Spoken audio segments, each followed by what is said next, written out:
Hey guys, we are live. So for those of us who are familiar with our format, we're going to take 5 minutes just to BS and get the videos shared, get everybody here. So just hang tight. We'll be here. I'm going to start that process myself, and we'll get the actual official discussion going in a little bit. So, Michael, let me find the video so that I can tag you. Okay. And yes. Which account did I use? Yeah, okay. We got people watching it. I don't have that screen open, so. All right. Let's see. Michael, you have been tagged, so you can go ahead and share it. Oh, yeah, we got people. We got 18 people. Stephanie's here. Nia's here. I just tagged you, Michael. Let me go to the other page, and I'm going to tag. Let's see here. I'm not sure how to do it on this page. I'm still learning all this. It's all right. Oh, I almost did the thing. So. Well, the thing. Yeah, with the echoes. I almost was the cause of the echoes this time. So I just tagged Soul Asylum as well, so hopefully they'll share it soon. And Janine's over there still getting set up. I'm not sure how to do it on this. Uh-oh. Still learning all that.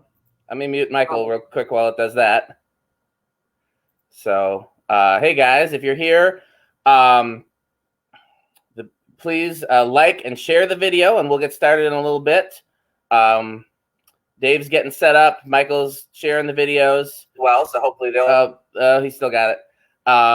So yeah, the most helpful thing that everybody can do for us is to like and share the video while it's live. Oh, I see Dave.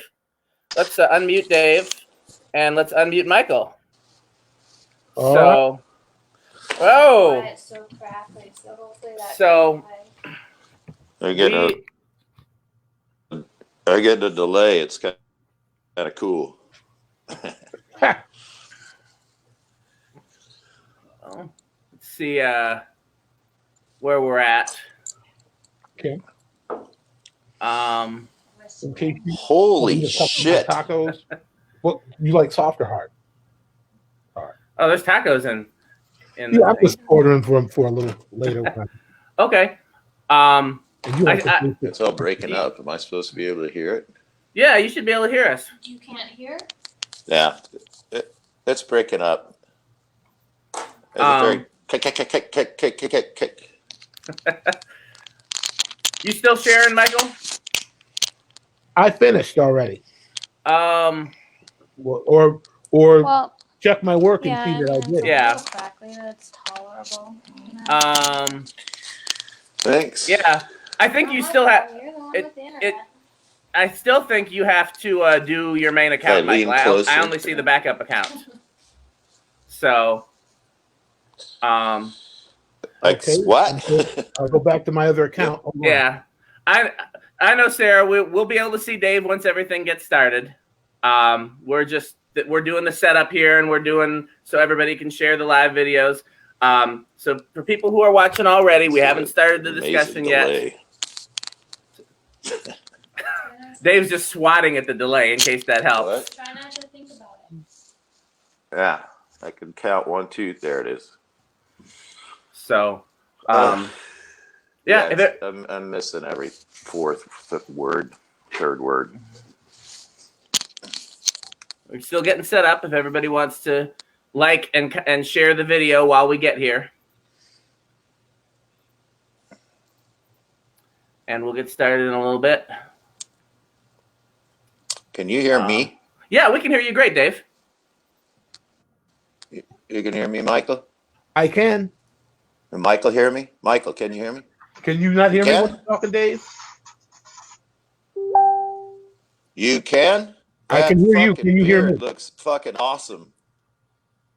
I love that beard, dude, but I can't, I'm getting every third word. So, I mean, I'll just be saying what the whole time, basically, if this is the deal. Because Janine's like, just deal with it. And I literally cannot understand what you guys are saying. I don't know what else you want me to do. Huh? I don't know what else you want me to do. All right. Well, we're at the end of our rope, but I don't think I can understand what you guys are saying. I mean, I could try, but it's kind of not working. It's not working as it is right now. How strong is your Wi-Fi signal?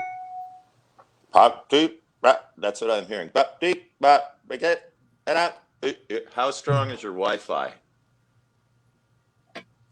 I don't know. What does that mean? We've been using it to live stream for. Oh yeah, that's right. We've been doing all those live streams for the last however many weeks. You can try on my laptop and see if it's any better. All right, we'll try to switch to Janine's laptop and see if that's better. Okay. God, that beard is tight. Oh, thank you, Dave. There it goes. Thank you. So we'll see if Janine's gonna put him on the laptop. I guess I just presumed she was going to use her own gear. But Yeah, I think she wanted to see if she could use Dave's gear. Well, she I mean, can get out of he's there. still there. Should I bring him back? Because he's still looking at the thing. I don't want to take him out if he. let's just chronicle all of this. Just let it happen. Okay. Let it happen, bro. Hey, I'm all. Did you ever share it from your main account? I was checking, but then I got sidetracked. I gotcha. Let me see. I'm gonna share the MUSiPOLiTiX account. What I see is that it's live and there's 11 people. There's actually 50 people now. Well, what I'm saying is that if I didn't share the live, then what is it that I shared? You shared it, but you shared it from your smaller account. I'm looking at my main account right now. It's been up for 6 minutes. Okay, let me go look and see. I didn't get a notification, and I looked for the notification, but I've been wrong before. No, and me too. That's why I'm not. Oh no, it's there. It's showing up. It just didn't show up in the thing. I'm not getting teed up, but I'm just letting you know. I thought. Okay. So. No, I wonder if let's here, let's share it here. Let's see once we get Dave back, and we'll get started. So if people, let's see. Well, let me go back to this screen. Oh, we got plenty of people in the comments. We got Jeremy's here, Maya's here, Dane's here, and Dane made sure that we know that we came through Michael's link. So I was wrong, and I'll admit I was wrong.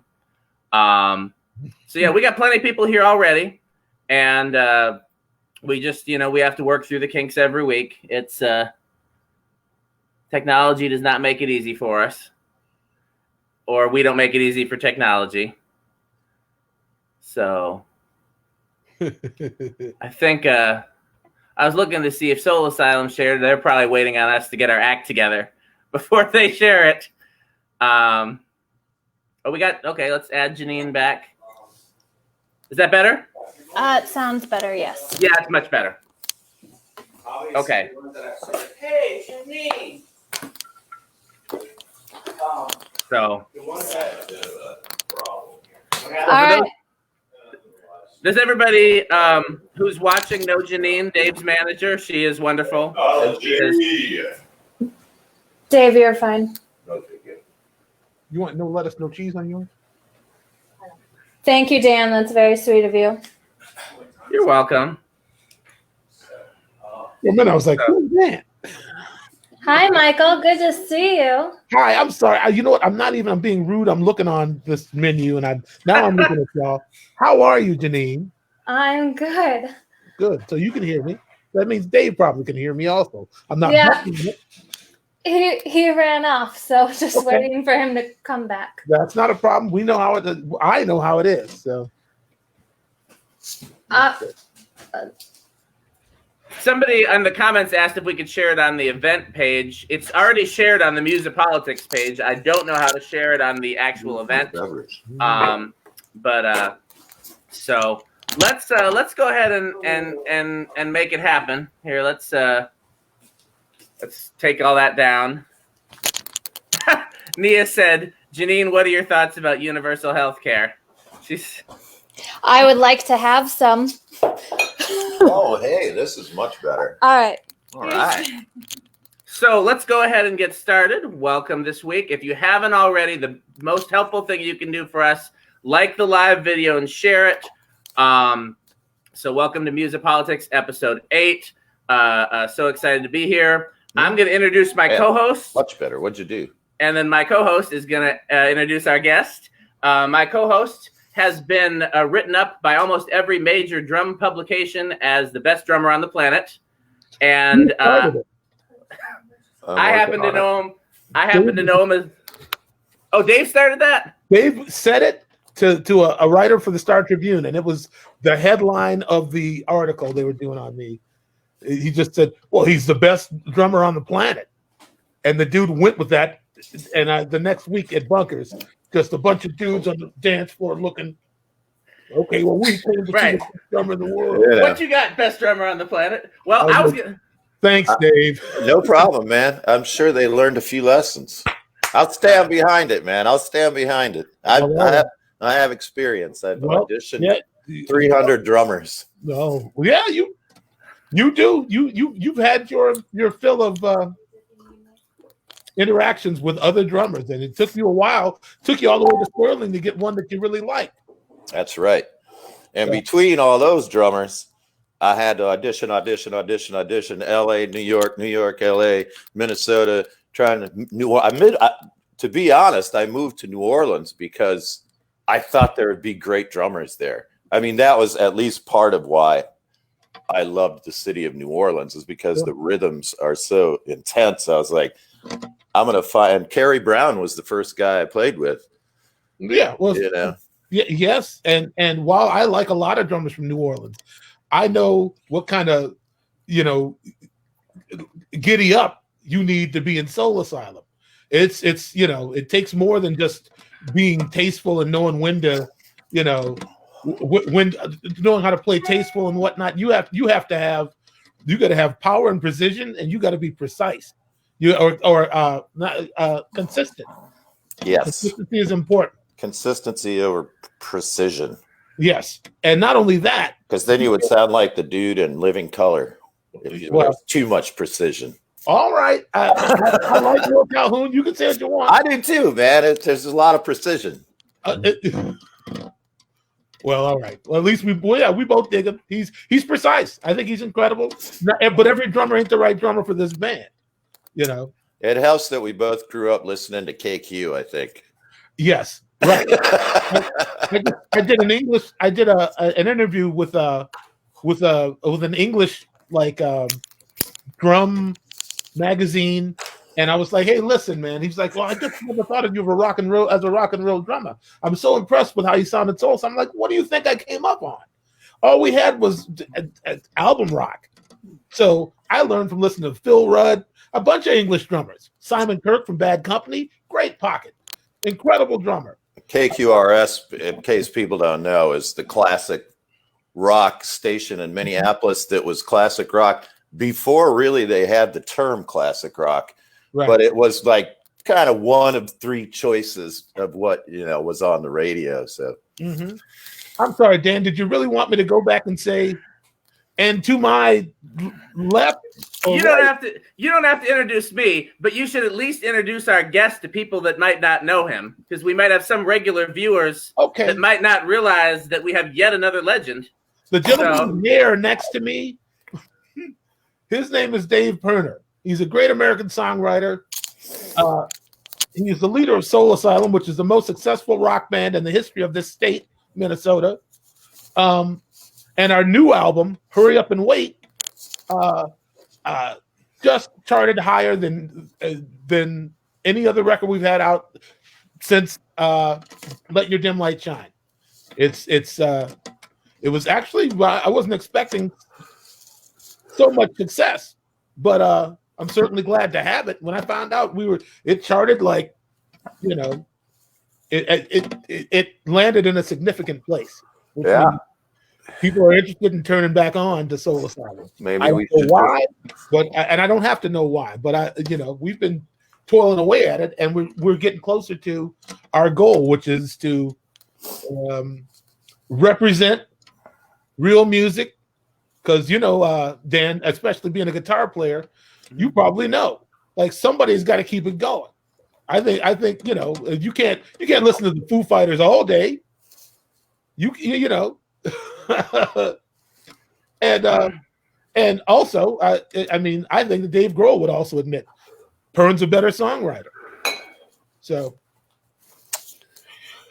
now let's talk about Dan. How do you guys know each other? I mean, why haven't I seen Dan? Are you a local guy? I live in Wisconsin. We met. I came and hung out with you guys when Soul Asylum did a show in Chicago. I actually came because I wanted to bring the drummer from my church to meet Michael. And so me and him were there. That sounds familiar, actually. I think I remember that. Yeah. Okay. And which part of Wisconsin? You know, that's my mom and dad are from Wisconsin. I didn't know that. I knew Jeremy has roots here, but I didn't know that about you. I grew up and currently live in Madison, and then I'm actually a music director at a church in Milwaukee. So I have all of southern Wisconsin covered. My dad's mom. Wait a minute. How does this go? My dad's from Milwaukee. My mom's from Green Bay, and they met at Madison. Oh wow. Okay. Mm-hmm. Did they go to school at UW? Is that Madison? Yeah. We always call it Madison. Yeah, they did. Yeah. Is that Madison? Yeah. I don't know. And yeah, I've been friends with Michael for a very long time, but had the opportunity to become, you know, good friends with him and work with him in recent years. And him and I are just, you know, we're like-minded individuals and wanted to, you know, do something like this. And I'm just, you know, I'm privileged to work with him, as we all are. You got that right. So I can tell the whole full story of how I came to meet Michael. Although that might be one better for a couple episodes in the future. No, but Dave might not be watching, so go ahead and tell Dave. Just give him the completed story. I just know, like, he doesn't know everybody I know, and for us, and he also knows that I don't team up with people to do almost anything. That's so true. The head scratcher for Pern. He wants to know. Tell him. So I had just gotten off a gospel tour that I was doing. And on that gospel tour, I'd crossed paths with a drummer named Brandon Commodore, who, for the people watching, currently I think plays with Mint Condition. And isn't he the new NPG drummer, Michael? I don't know. I ran into his mom at the Dakota or something. Yeah. What's her name? Her name is Ginger Commodore. Commodore. What an awesome name. That is a great stage name. Crazy cool name. And I had been on tour, and then when the tour ended, I was living in the East Coast before the tour. When the tour ended, I had nothing to go back to on the East Coast, so I came back to Wisconsin, and Brandon hit me up on MySpace. This was back in the days of MySpace. And he said, "How far are you from Minneapolis?" And I said, "I'm only like 3 hours from Minneapolis, and I have family there." He said, "I'm doing this musicians clinic, and I want you to come and be a part of it."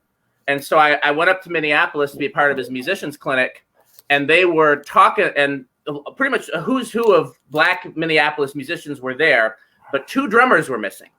And there was a lot of buzz about the 2 drummers that weren't there. And one of them was Jelly Bean Johnson, which I'd already had the opportunity to meet with the time.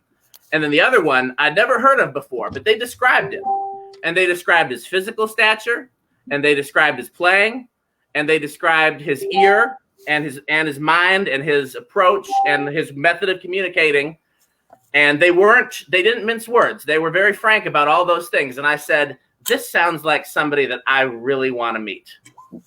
And so I was ear hustling. I wasn't even in the conversation. They were like, "Oh, he plays down at Bunkers." So I went down to Bunkers and found out that he lived up to everything that I had heard. And I didn't even know that this was the Prince guy. Like, I was a big Prince fan, but didn't even realize this was the same guy from the Prince records. And so I started going down to Bunkers just because I was a fan of Michael. And then through that, I learned about Sonny and, you know, Margie and those other legends that are down there. And, you know, we just connected through that. We had the opportunity to do one thing through a guy named Greg Washington that ended up not coming to pass. But then through the beauty of social media, Michael and I discovered that we cared about a lot of the same issues and weren't afraid to talk about them. And in the world of music, that's pretty rare. And so we started becoming closer as a result of that. And I've been very privileged to do some work with Michael, but I've been even more privileged to do stuff like this with him, where we basically are able to advocate and bring to the forefront, things in the world that are important to us. We've used this show to talk about Black Lives Matter stuff, to talk about COVID-19 stuff. And again, him and I are both, we're passionate, we're informed and educated, and we're not shy. And so it's been a really great working relationship as far as that. I was kind of wanting to hear a little bit more about your guitar playing. I mean, you know what? That's what I do too. I got to tell you, people go, "Oh, what makes your band so great?" And I'm like, Michael, and I just start talking about Michael. Yeah. I mean, I'm a great rhythm player. That's what I love to do. I can play lead stuff, but I just like to play funky rhythm stuff. Give me a cut to sit in, and I'll make it feel good. Right, the real deal. Not these guys that just want to rip leads all the time. Talking to you, Ryan Smith. But Ryan's a monster, though. Ryan's a killer. I don't get to play any leads, man. That's why our leads don't get any better. Well, I guess we know what's going to be on the next Soul Asylum record. It's going to be all Dave playing lead guitar. Hey, listen, he's threatened to do a trio many times. Well, anyways, enough about Michael. No, I'm kidding. I don't even know where to really take this conversation. I mean, do you want to take some questions? I mean, y'all were going deep into, before we circled back to introductions, y'all were going deep into just how many drummers got auditioned before Dave finally came to his senses and hired Michael. Well, the last guy he asked prior to was Dave Grohl the last dude you talked to about it before I joined, or no? Actually, Dave was the first guy I talked to after Grant left the band and Kurt passed away. So I felt a little awkward about it, but I had to ask him. Sure. And he was really cool about it. He gave me the first Foo Fighters cassette, and he's going, "This is what I'm doing." And I was like, "Oh, what? Wow." He's like, "Yeah, I'm pretty much playing everything and singing and stuff." I'm like, "Yeah, maybe you should do that." I wasn't, Yeah. But yeah, many drummers in between drummers, and just a lot of auditions, and we played gigs with a lot of different drummers. And I mean, the last time Michael was unable to come to a gig, I got Sterling, and I looked at the other guys in the band and I go, "Am I crazy? Is that the only guy that can kind of pull off what Michael pulls off?" And they were like, "Yeah, I get it. I get it." Well, it's pretty apparent. It just leaves the right amount of, it's like drummers that play songs kind of thing. It leaves the right amount of feel and space and buoyancy where I don't feel like somebody's driving up my ass with a drum set, Yeah, it's a very... And if you're too timid, that doesn't work either. Well, yeah, I don't know what it is. It's a lot of it is in the mind of whoever's playing. It's like I need to when I have had the work of the dudes in, it's like I don't know how to imbue them with, like, you have to play with it's aggressive music, but you don't approach the drums that way. You have to play loud, but you can't play stiff. And the problem is usually when drummers start playing loud, they stiffen up. And it's a thing where you still got to stay loose. And as far as content, I mean, any professional knows the best way to judge what you should be playing is by what everybody else is playing. So, but teaching a person to listen is harder than you think. That's usually what I tell people. Like, people, you know, a lot of people are like, "Well, what's that music thing all about?" And I'm like, it's pretty much more about listening than it is about making noise. It really is. You know? I choose my moments very carefully. I don't want to step on any important lyrics or, you know, like there's time and space for everything to happen. But what I play for is to support the music. I'm there for everybody else to rely on. That's really my main goal. And if they feel like I'm, you know, coming down the line, you know, coming for them, that ain't the best feeling for your bandmates. They want to feel like you're on their side, and so many drummers are. So it's like a confrontational context they come from, you know. Or if you're only interested in drumming, then you're not listening to everybody else, and then you should be playing a clinic somewhere. But if you're playing music, don't even classify yourself as a drummer. Say you're a musician, and then live up to it. You know what I mean? There's probably not many drummers. I'm kidding. There's just a drummer joke in there somewhere. Oh yeah, I have to have one. I can't. I used to know a few. What do you call a guy that hangs around musicians? A drummer. Yeah. Yeah. How do you know when the stage is level? The drummer's drooling out of both sides of his mouth. What do you call a drummer without a girlfriend? Homeless. Yeah. You hear about the bass player that locked his keys in the car? It took 2 hours to get the drummer out. Yeah, that's a good one. Oh, wow. So why did I bring that up? You kind of walked right into that one, Mike. We can turn it around though. How many lead singers does it take to change a light bulb? Just one. He holds the bulb, and the world revolves around him. I love that joke. So,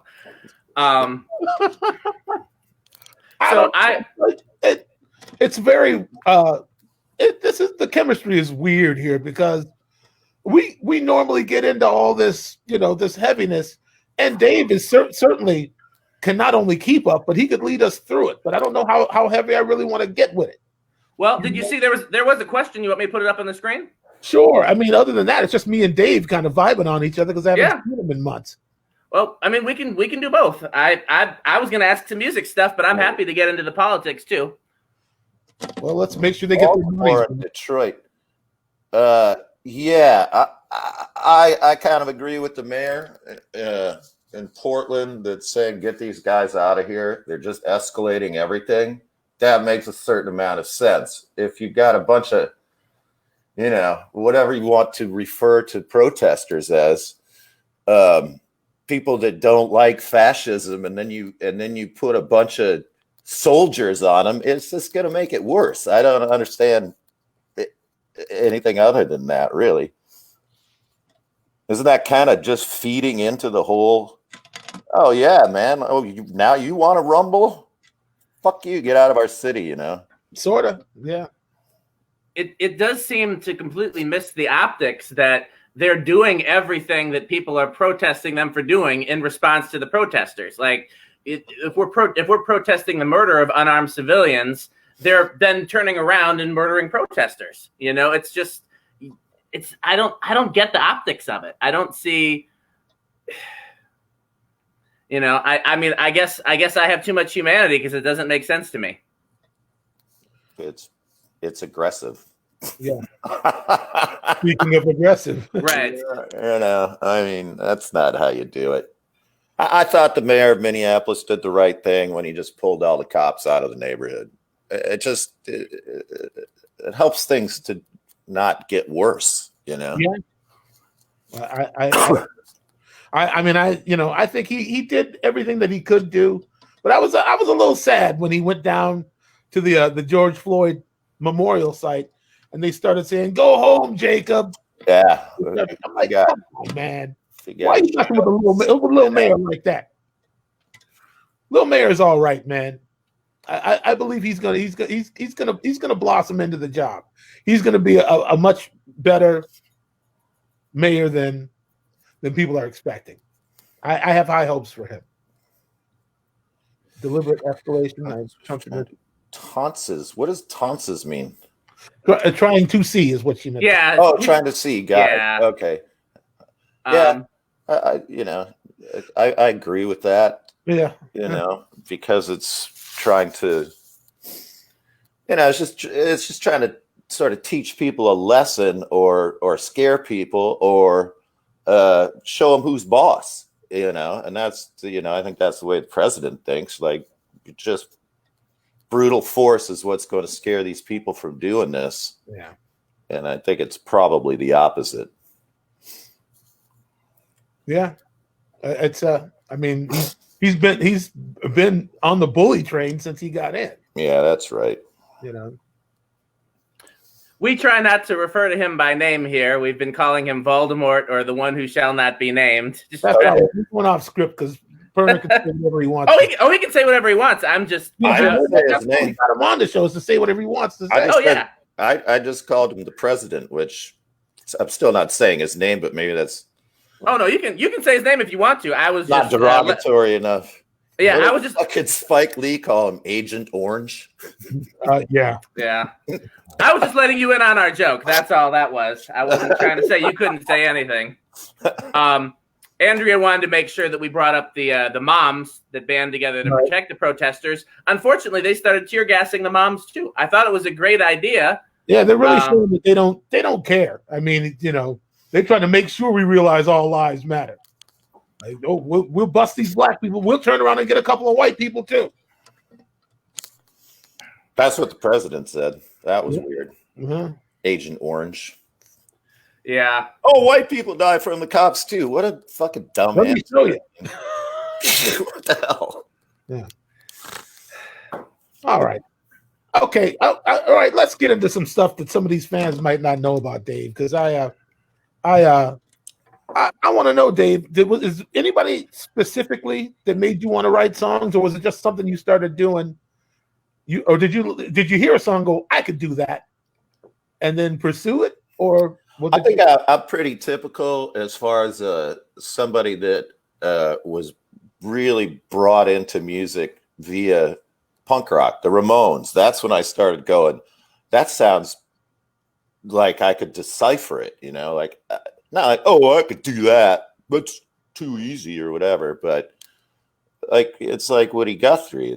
There's, you know, it's 3 chords and some, it's crazy. So I think I'm different than other people, a lot of other people, because I started playing trumpet in 3rd grade and switched to saxophone in junior high school, and then kind of switched to guitar shortly thereafter. The other guy that was the trumpet player, his older brother was my teacher. And he made the dubious move of lending me his Jimi Hendrix record. And I was like, okay, wait, hold on. I got to rethink this. I think I want to do more something like that than play another weather report. That's a bad example, but you know, you get what I'm saying. And whatnot, which is great to listen to. It can open your mind, and it's clear to me, even more so, that your ear was on all that eccentric music, but somehow you distilled it. You put it into your context, like the way you use listening to Mahavishnu Orchestra or Weather Report or, you know, old Jeff records or what have you. Like, it's in Soul Asylum music. It's just not. It's not super obvious to anybody who doesn't know, you know, what you were marinating in during the mid-'70s. Yeah, I mean, it's a unique situation, and you know, I feel lucky, blessed that I have the opportunity to do it. It's a very humble experience, as far as I'm concerned. You know, I think it's a lot of listening. I don't discern styles of music. I don't like it. I don't like it when people are like, well, that's garage, jungle, DJ something. I'm like, I just want to see if I like listening to it. And then I'll decide if, you know, it always turns out to be something that's not, you know, whether it's a country song or a hip hop song or a rock and roll song or whatever you want to call it, it changes with the song pretty much. It doesn't matter what kind of music it is to me anyways. Okay. Are you consciously listening for an interesting narrative? Are you An interesting what? an interesting narrative, an interesting story? Yes, of course. I mean, I think when I started listening to Bob Dylan and Leonard Cohen and Lou Reed, that's really where I started to turn a corner into kind of trying to understand the poets that I was reading and like stuff like that. I'm like, oh, this is where someone can have a voice and say something, not do da da da. I mean, or whatever, So I think that the more I started listening to music that seemed to have some sort of a, I don't know, socio-political is the word that I use sometimes, but I don't even know if that's using it right. But that's kind of really pushed me forward as far as going, well, I want to say something, So okay, I'm kind of going around. I'm not a trumpet player anymore. It's too hard. Oh, now, Dave, of course you're a trumpet player. The first track on our new record, you're playing trumpet. Oh, really? Yeah. I was about to make a joke about him pulling out the trumpet, but now, okay, I can actually go and hear it. No, it takes some leg pulling and some, some hazing, but he can make that thing do some things if you beat him up enough. It's like if the trumpet comes on the road, no one knows if it's good news or bad news. It's like the good news is we brought your trumpet. The bad news is we brought your trumpet. Oh, so you brought that, huh? You're gonna bring that? Yeah, it's like a mandolin or something. It's an accordion. Yes, very good. Dave wants to play the accordion again tonight, and everybody's like, "Oh God!" Well, speaking of musician jokes, the accordion jokes. You heard about the accordion player that left his instrument in the back seat of his car. He came back out, and the window was broken. There were 2 more accordions. I've never heard that one. That's pretty good. So, I like that. So there have been a few really good questions in here. I don't know if we want to jump around. Why not? Okay. Well, so I know we kind of touched on it before, but someone specifically asked when you decided to ask Michael to join the band, or how did you come to that decision? I heard about Michael probably when he was 14. People were talking about him in the small sector of the music community that I was in, more or less. People just kept talking about this dude, and I was like, I got to figure out who this guy is. And by the time Sterling left to go play with David Bowie, another thing that you can't get that upset about. Like, Sure can't. All right. So then I got this British guy, Ian, and he kind of worked out, or kind of not really, sort of. And then I was back in Minneapolis, and I heard that Michael was available to come in and audition for the band, and it was a 2-minute audition. I was just like, oh, that's exactly what I'm looking for. So it was pretty easy. Yeah, but the funny part is, I think it might have been the second day into rehearsing new music for the Silver Lining. We were running through the arrangements to a click and working on Bus Named Desire and a few. Success Is Not So Sweet. I don't remember what song it was, but you stopped. Hey, wait a minute, guys. Hold on. You stopped Dan and Carl and just said, hey, man, why don't you just join the band, man? And I took less than 10 seconds, and I went, okay. That's literally what happened. It was pretty great. It was a great day for me, I'll tell you that. Oh. Here's another question. Does the band intend to do any project with an orchestra in the future? Well, if someone's got an orchestra they want to lend us, we're in. Well, we already got a trumpet player. Yeah. So you're halfway there. But yeah, I mean, the few times that we have played with strings, we're usually, like MTV Unplugged and things like that, where there was a budget where they go, well, what do you need? And you go, well, how much can we have? All right, I'll take a string section, please.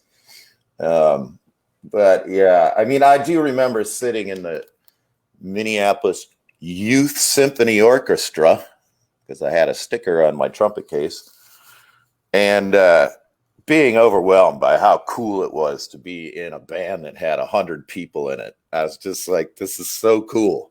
Just, you know, you spend a lot of time listening to the violins because they seem to, I don't know, be an important part of an orchestra.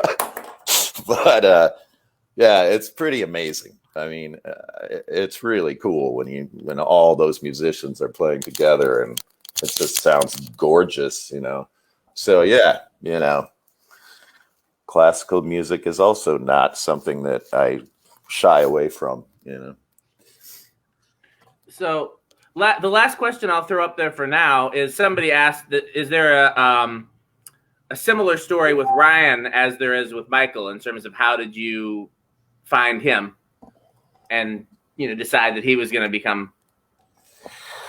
Well, I guess it's kind of a similar process, and Michael probably remembers it more than I do, where we just had people coming in and playing with us, and okay, let's give this guy another audition, or, you know, and then it was like, well, who is that guy with the Converse shoes and the striped T-shirt and he's like, oh, that was Ryan, and I'm like, I think that's the guy. Let's have him back.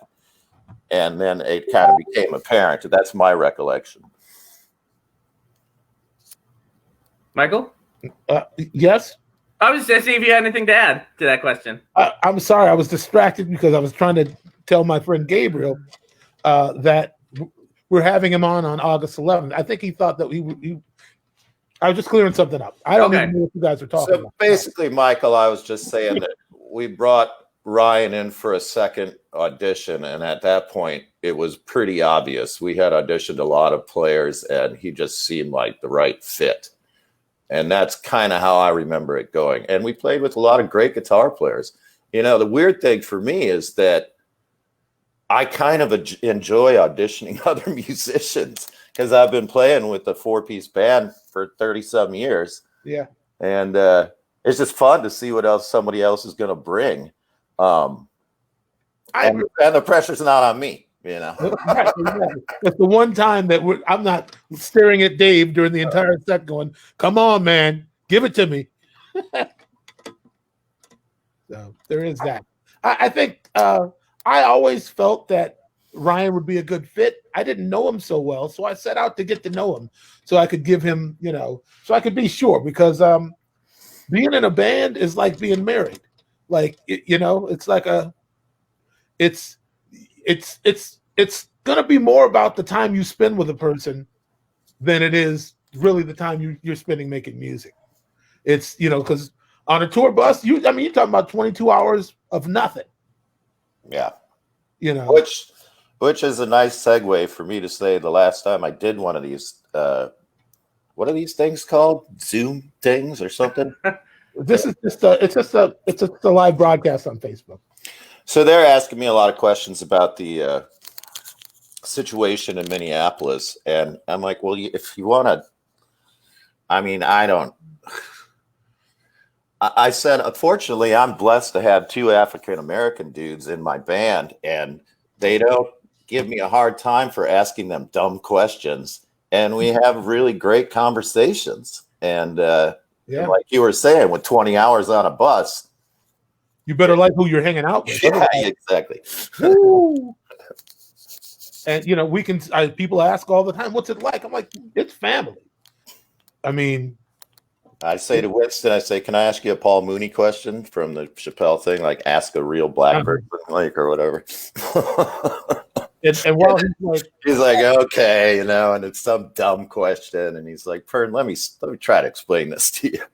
And then if Michael's there, I get even more like perspective. And they laugh at me sometimes. Well, they just we do. Silly white boy. Not that so much. I mean, I think it's who else are you going to ask without risking getting in? That's right. Fight, you know, we're on a bus together, so it's not going to be very cool if we all start to have arguments. Right. We We talk it out, man. We can't hurt you. We need you. We talk it out. We can't kill you. We need you. Yeah, it's very lucky for me, or fortunate, or whatever you want to say it.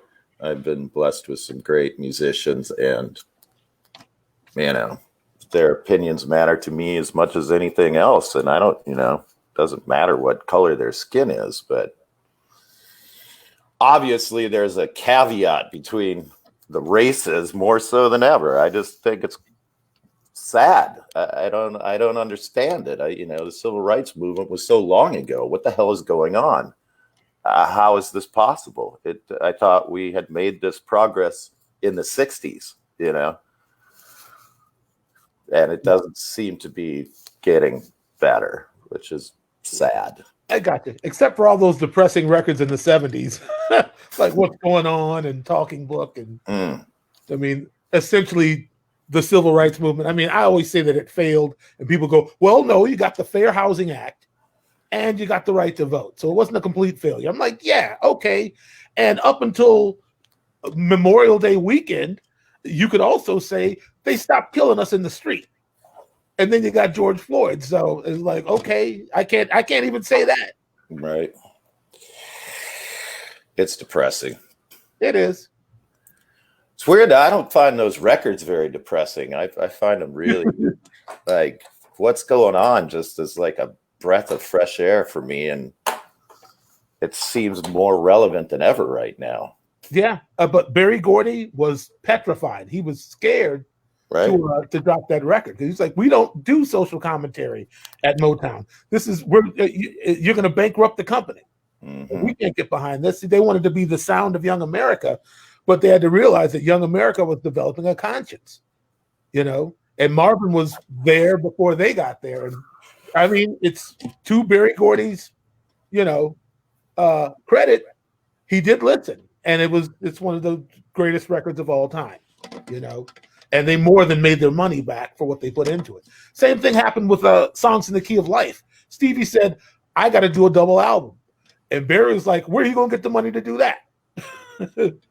That record was a life changer for me. That just was such a pivotal record for me. Right. And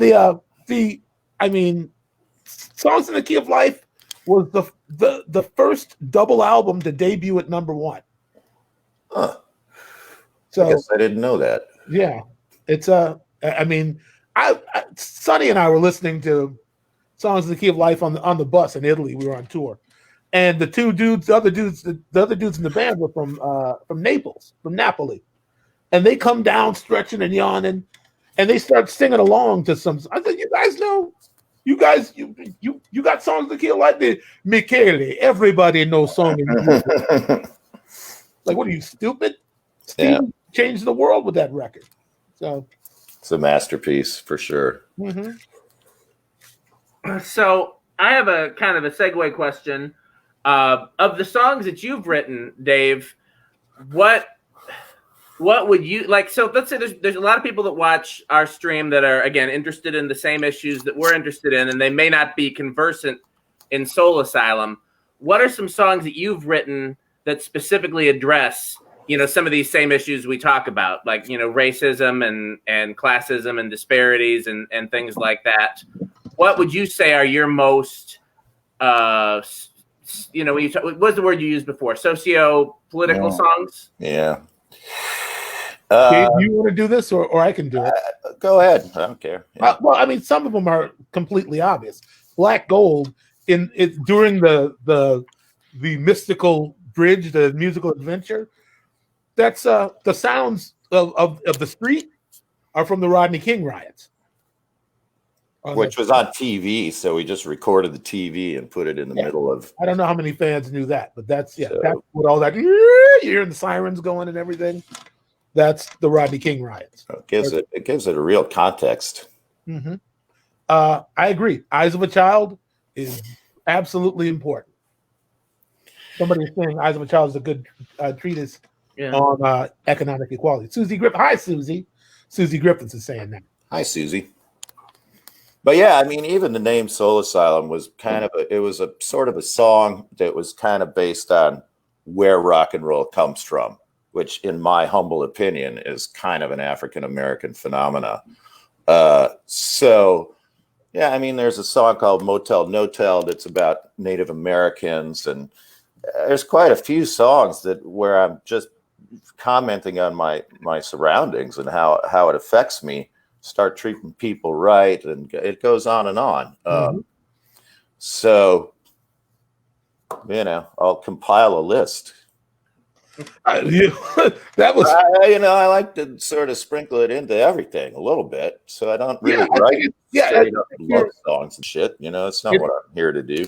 Yeah, absolutely. You're here to make important art.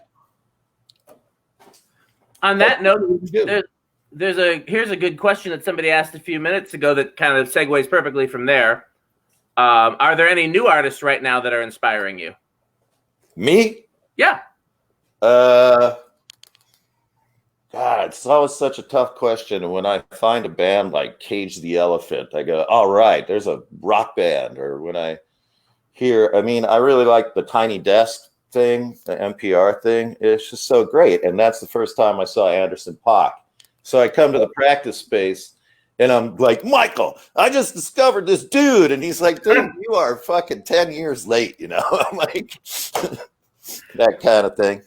But he's great, you know?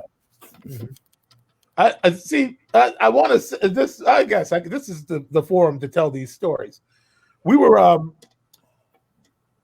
driving somewhere. We were like in a van or in a like a what do they call it? All-terrain vehicle. Ah, yes, the runner.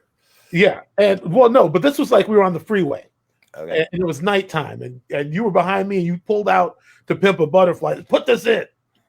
I gotta listen to this record. My kid's all into Kendrick Lamar now. Like, he's on about this record. Here, I just bought it at the truck stop. They put this in. And I don't know if we listened to any of the songs in full. We like, eject that thing right now. Roll the window down. Pimp a Butterfly. Out the window.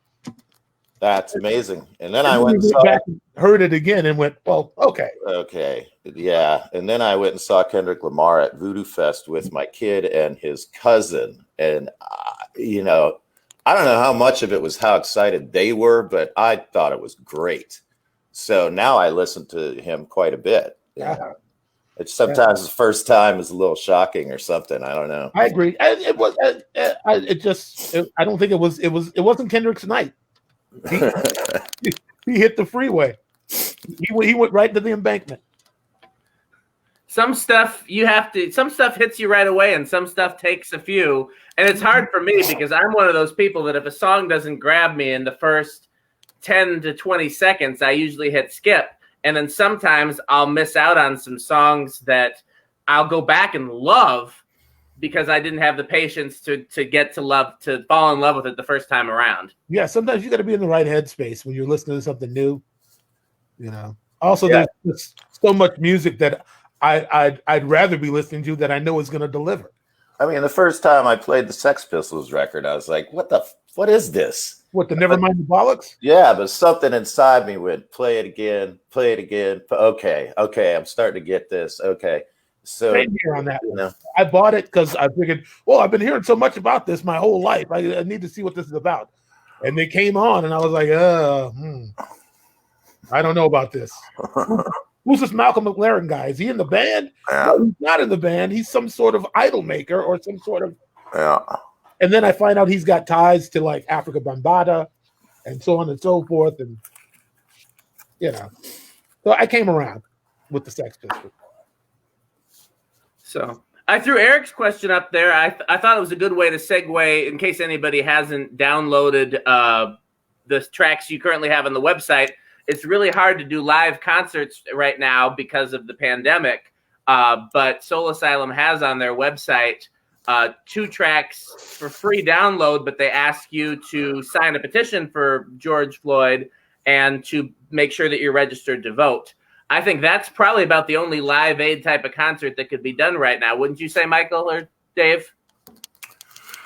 Well, considering that we can't all gather anywhere, Yeah, well, we are doing it. We're going to try to do something that we're going to play a live show and put it on the internet. And that's probably going to be, an empty bar or our practice space or something like that. But we're gearing up to do that. Yeah. And, me and Ryan just made 100 songs on the internet. And that sort of kept me on my toes a little bit. Yeah, I was impressed, man. You guys really ran it, man. I was not expecting all that. Well, I would love to play that gig. God willing, this virus goes away. Soul Asylum's there. I'm always there when there's something in Minneapolis, trouble on the north side, whatever. I'm there. I want to play. I can verify the first 2 or 3 shows I did with Soul Asylum were all benefits. I mean, Dave has more than lived up to his civic responsibility.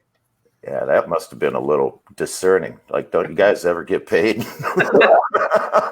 I was a new guy, and I didn't want to complain right off the gate.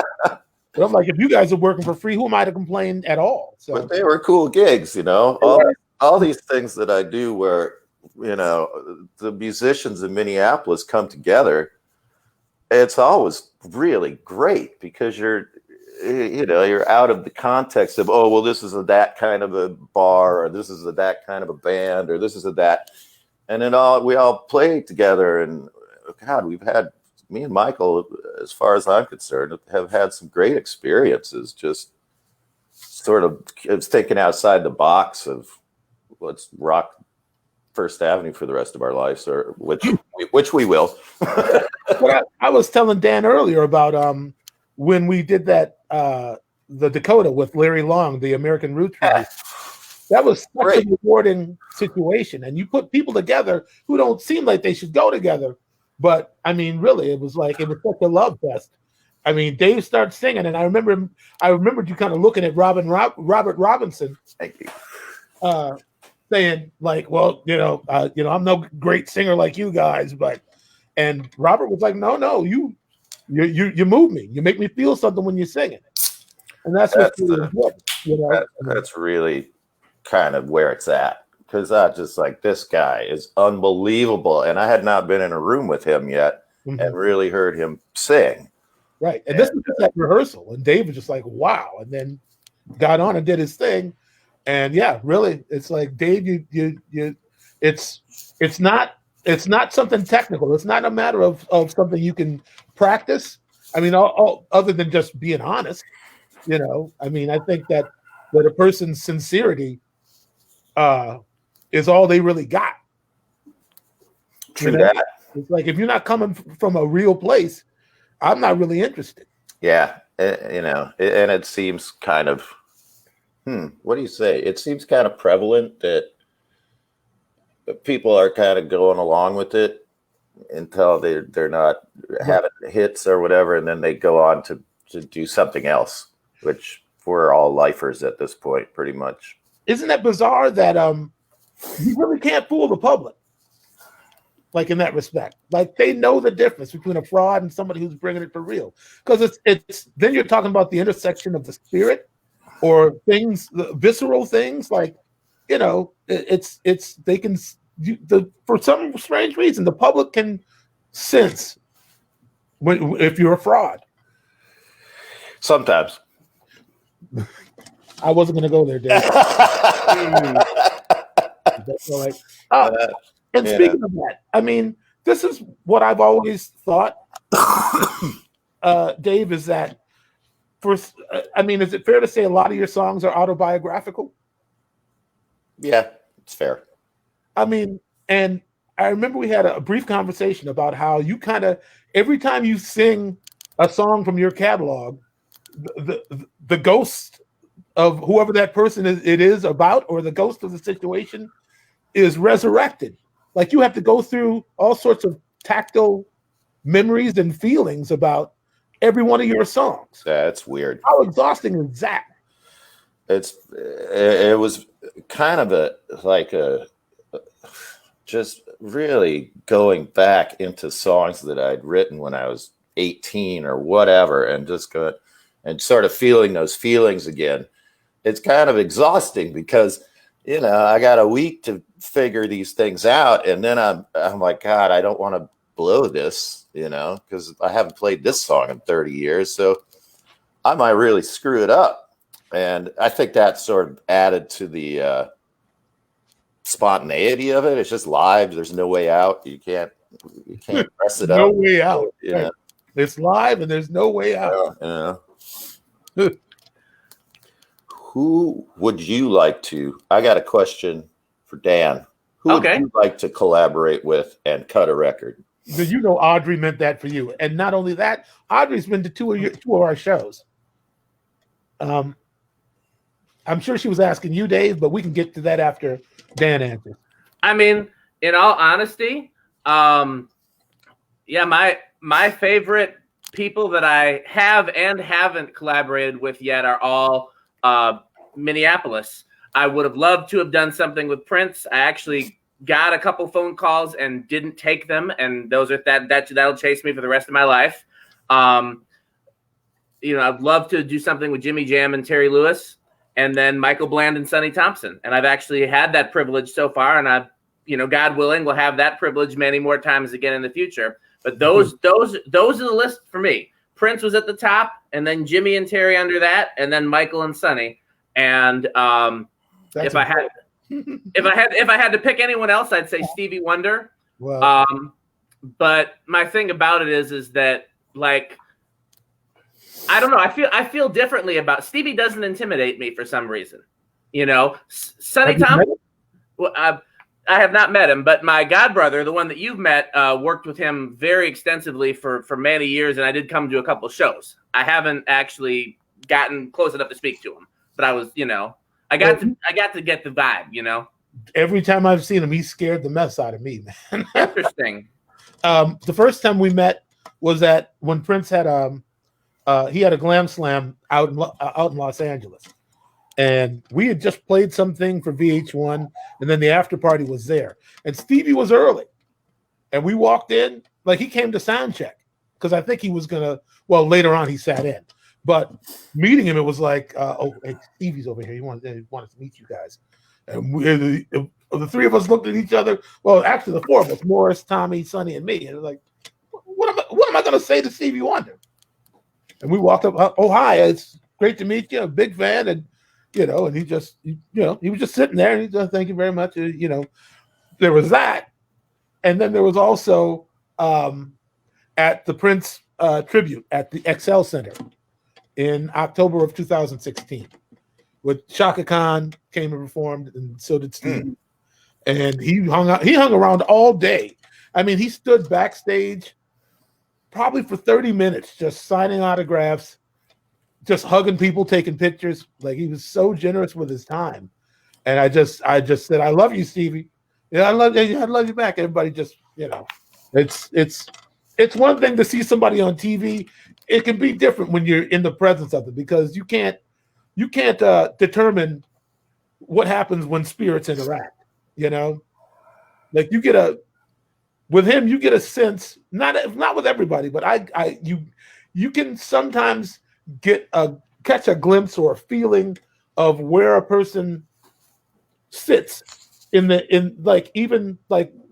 mean, I guess I didn't want to necessarily go all the way there, but not everybody, you can't see on everybody the authority they walk in or their place in the kingdom. You know what I mean? It could be a garbage man, but if you don't really know them, it's hard to tell. You can't tell so much. But with musicians, it's like usually there's a glow, there's a thing. People usually know if you make music, and I've always found that strange. But you know, I guess one of the things is we don't dress conventional. Yeah. So I guess that's the tell. It's like, well, this dude is dressed real weird. He must be a musician. I don't know if it's that or if it's a spirit thing or what it is, but yeah, I can usually tell if I'm playing a gig, whether it's a church gig, a club gig, whatever, and another musician walks in. That's another musician. Like, there's something about him. You can always tell. We can usually spot each other, you know. But I guess well, you'll meet Stevie and we'll see. Yeah. I ain't scared of you, Stevie.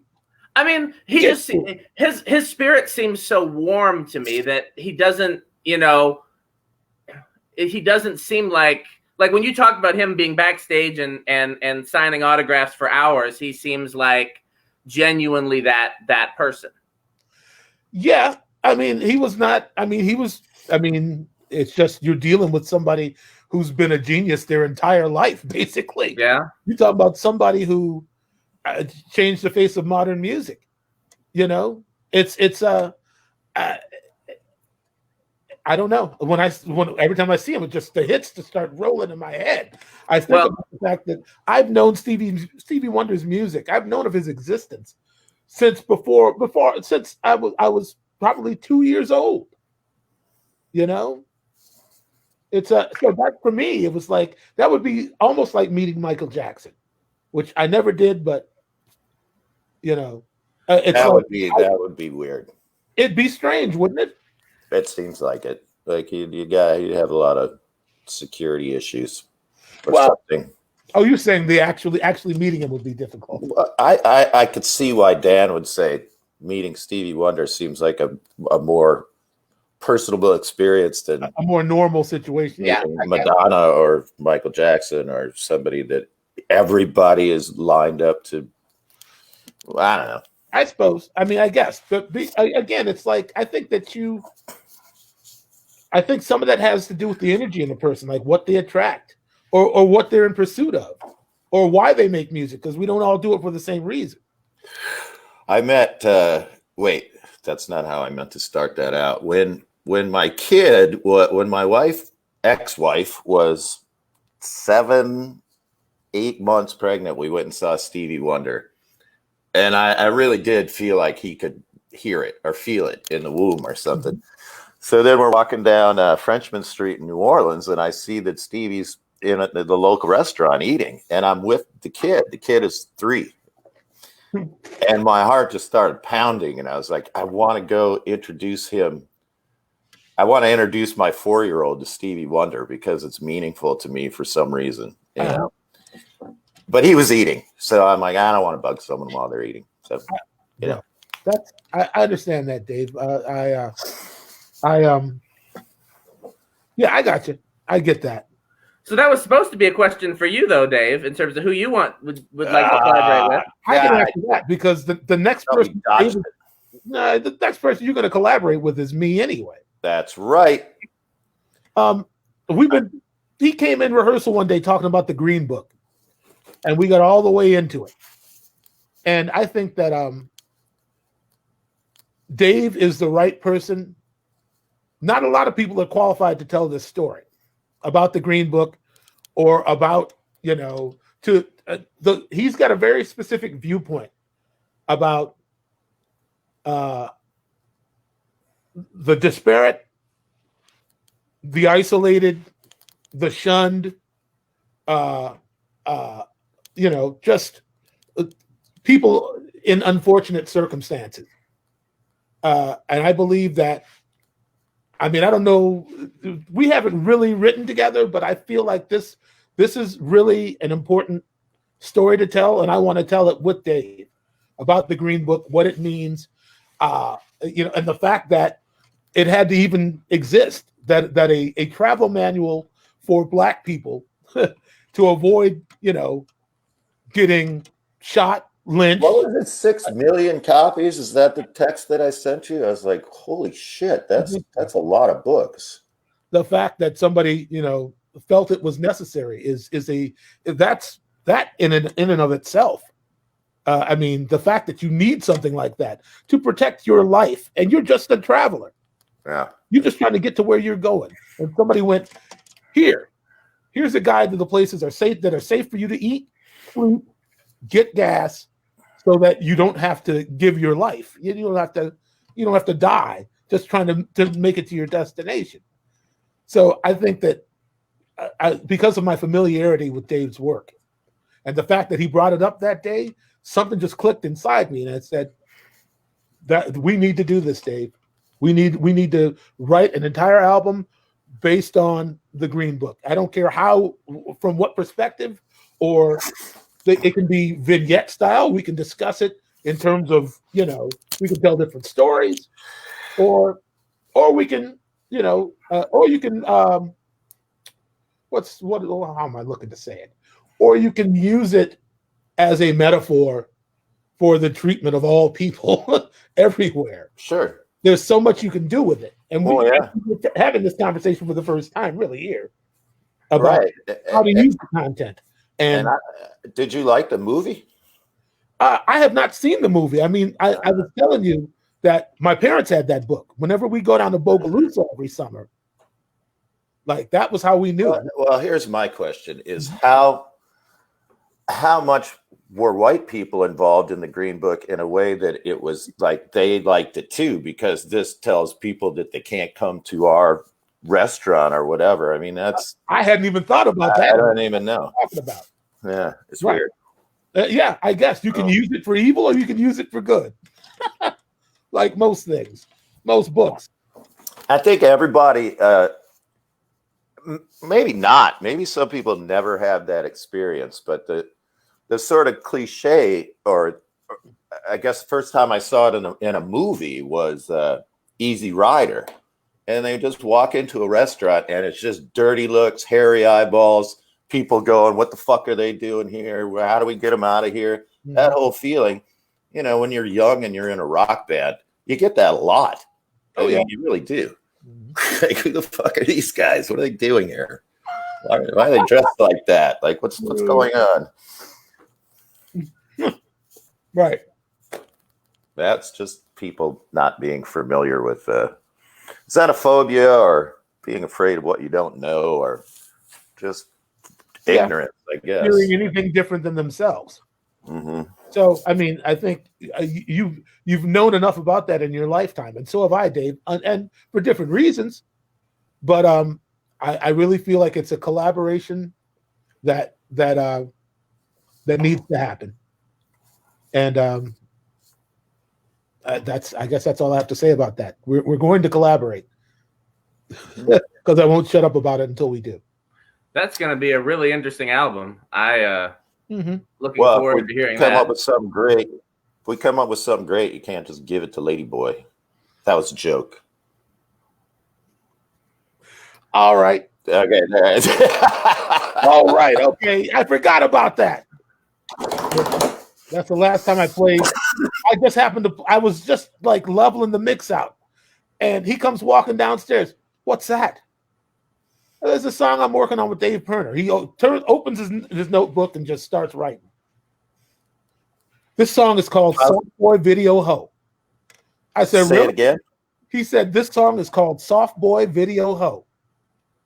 Okay. And then I played the track. He just started singing it for me. I'm like, okay, you're pretty undeniable with it, man. Like, you got me. I don't know how to tell Dave that I'm giving the idea to you. I want to hear it. Okay, well, it better be good. So I'll make sure you hear it. It's pretty stupid, man, and in the best possible way. It's got this annoying. It's weird. It's like Michael's like, it's just a fucking chromatic, blah blah blah, and then it's just there's something really cool about it. It's a weird earwig of an idea that just kind of happened. And Kim and I, my wife, we were watching the video for Hey Ya earlier this evening. I was like, yeah, I guess it is kind of like Hey Ya. Like, I can't say I really like that the song doesn't annoy me, but I won't turn it off. Yeah. Yeah. That's when you know you're in the right territory, I guess. Yeah, that's right. Annoying everybody, and they don't have to change the dial. That's the kind of music that is very marketable. Yeah, I think we got something. He's talking about doing a video, like kind of an S&M video to it. I mean, you know, we're gonna. And by the way, he's named Winter Jones now. So the Lady Boy is dead. Long live Lady Boy. But Winter Jones, that's his legal name. He changed his name legally to Winter Jones. Winter Jones. Yes, that is his stage name. That's his real name. Well, you got to play me that track someday, anyways. I'll be happy to, Dave. And rest. I mean, you got. I want to know how to do that. A lot of your that. stars are on it, man. I mean, you played some great stuff. So I collaborated with Lady Boy. Yes, you did. With Winter Jones. Winter Jones. That's all right. It's hard. Yeah, he's changed his name so many times. I don't know what but I don't know what's up for these people changing their names. I mean, that's just what people do. Kind of now. It's strange, man. It's yeah. I mean, the artist formerly known as Lenny Kravitz. Did he change his name? No, I think he changed it, and then he went back to his real name. It was kind of a John Cougar Mellencamp thing. Ooh, a little bit. That would be a good I think I could be wrong, but I think that Lenny put out a record or two under some different name. I could be wrong about that. Yeah, but they all. Then he went back to Lenny and got into the rock and roll and whatever. Everybody wants an alter ego. Isn't Beyonce Sasha Fierce? That's her alter ego. I also feel like some people keep reinventing themselves until they find a version they like. Or maybe they're still looking for the version they like. That's pretty good. Yeah, I get that. I mean, I feel like some people are never happy until, until they're famous. But I don't know if you can see, Dave, on the side here, there's a lot of people have been asking a lot of questions, but there's way too many for us to deal with all of them. If anything catches your eye and you want to address it, you're more than welcome to. I don't see them. I was getting little questions. I can throw. There was coming up. I can throw every so. Like here's one that I thought was a good one. We can throw up on the screen. Sure. You said, and the horse they rode in on was recorded essentially live. It's many people's favorite album. Oh, we lost him. Yeah, well, I don't know where Dave went. Maybe he'll be back. Dave? Is this about to be a twosome? I mean, it's not like let me just check with Janine and just make sure that she's still there. All right. It was going to be rock and roll. Some things were going to happen. Yeah. So yeah, I know you told me about the concept for the Green Book album, but I completely forgot about it until you brought it up. That's such an interesting concept album, and I think especially given Soul Asylum's audience, it'll introduce that to a whole new audience. Mm-hmm. Yeah, I mean, but if you're a fan of Soul Asylum, you already are interested in social issues. Because if you're not, there's no reason to listen. I mean, there are so many songs that are just about being disenfranchised, just being outside, So, yeah, Lenny Kravitz was Romeo. I wasn't sure if he was Romeo Blue or that was the name of the band, but that's probably correct. So, in the meantime, while we wait to see where Dave went, do you want to kind of address that question that was up there? Basically, what I took that question to mean is SA going to do any more live albums? Oh, I mean, we're always, even this last record, like a lot of. Okay. He's back. Okay. We lost power. Oh wow! Wow! Yeah. Holy cow! I'm about to lose power too. Hold on. Oh. Why don't you guys plug in your laptops? Listen, dude, we've been on for an hour and 40 minutes. It's not my laptop. An hour every week. This is I figured that's what it was. Some sort of pledge in Soul Asylum that you don't charge your electronics. We didn't know that we were. Okay. Yeah. Are we on? Yeah. Yes, we're on. All right. So what's the question? Put the question back up, man. Sure. Let me find it. Classic. You said and the horse they rode in on. You said and the horse they rode in on was recorded essentially live. It's many people's favorite album, mine included. Why do you think that approach was resonated so much with Soul Asylum enthusiasts? Would you ever attempt it again? Yes, and yes. I mean, I don't think the band is more proficient now. We could do it more easily than you probably did. That is very true. That's really true. And it does seem like the liveness of the record is something people respond to. And is it a sonic thing? Is it the material, or is it, just the way that Steve Jordan was really pushing the band to just play live and not go, we can fix it later or any of that stuff. And yeah, he stood in a phone booth playing a snare drum for the drummer because he didn't want to click. He wanted it to feel more natural. So, you know, as maybe his, I don't know if that's the first record he produced. It's probably not. But anyways, that's kind of where I met a lot of the great players, Charlie Drayton and people like that. Oh, yeah. And, you know, when I brought up Michael's name, Steve Jordan was like, "Oh, how's he doing?" And, you know, and that was a long time ago. I don't even think I'd met Michael yet. No, he had been down through Bunkers. He was in town. I think he came to Bunkers while you guys were recording. It's like 87, 86. I'm not good with dates.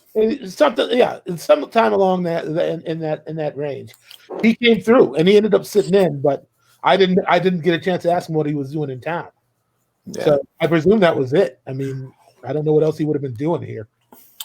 So yeah, I mean, we talked about it for this record, and it might have been the right choice. There was two guys from New York that wanted to record the band playing live, send it to 2-inch tape, and record the band acoustically. He was very set with. They were very set with, you know, less noise in a bigger room and having it be intimate, but also it has to be live. And we decided not to do it. But the thing that was strange about that is that it got my mindset in that way. So there's all this acoustic music on the record. Yeah. Just because somebody said it to me. I was like, I'll make some acoustic songs in case we end up using these guys. So yeah, I mean, it did seem sort of complicated to, you know, relocate the band to New York. I've done that many times, and you know, it is what it is. But there's definitely something to it. Like you were saying, like people recognize things that they don't even know that they're recognizing. So when people start, "Oh God, that's my favorite record," I just go, "Why?" You know, is it because it's live? You know, you don't think the writing is superior on that record in some kind of way? You don't think that? Do you consider it being one of your best works, or do you not look at it that way? Are all your songs just your kids? And yeah, sadly, I do kind of apply to that cliche. Yeah. So it's like you're like a spider, and you have 1 million babies and 10 survive. You know, and you're just like, oh, that's weird. Somebody asked in the comments one of the same things I was going to say, which is why not just do a live recording at First Avenue? We did it. Oh, okay. Well, then never mind. Oh, sorry, Dave. I didn't tell you. See, some things you can't tell, Dave. You played a gig without me? No,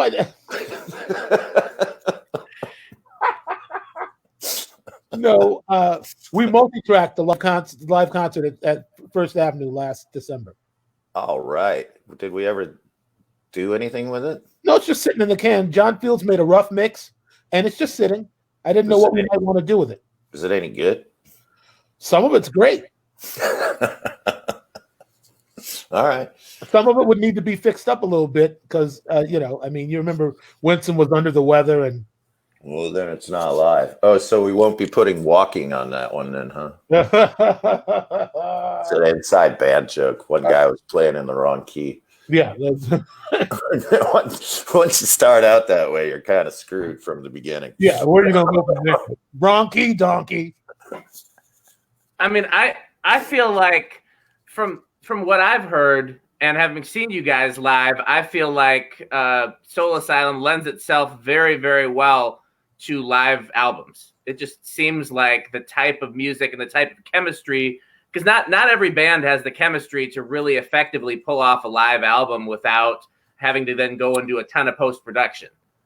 But maybe, I mean, but we rehearsed a great deal, or we were. Like, I mean, we really stayed on it. Like, we started rehearsing the new material for the First Ave gig as early as September, I think. September, October. And just, you're talking about a minimum of 2 nights a week. So we get in there and punch the bag.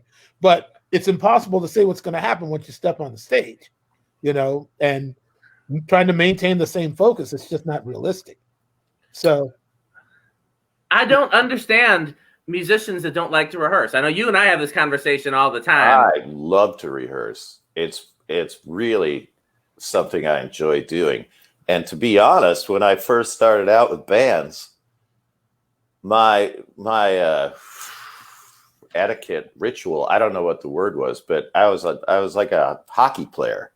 So I had like, we're going to practice 6 days a week. We're going to practice.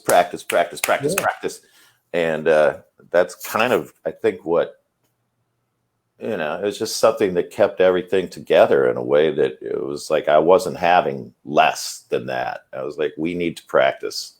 I ain't going on stage with this. So I guess the point is it would be more doable now. It's just, you know. Yeah, because we really, you know, the other reason why is because Dave is the last original member standing, and I'd be next in line. I've been in there for 15 years. So, and because of my reputation of just being that dude, like those two guys are going to, whether it's Jeremy or Winston or Ryan, whoever's stepping in is going to be taking things 100% serious because they know the score. It's not like, you know, anybody's walking in and getting their feelings hurt.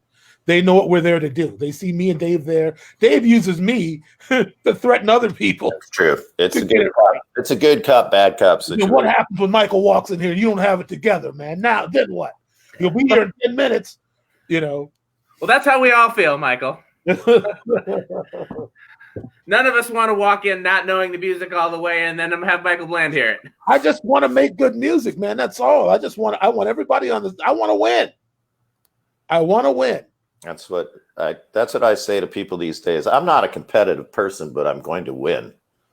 Yeah, that's our job. My lawn is going to look better than anyone else's lawn. I'll tell you that right now.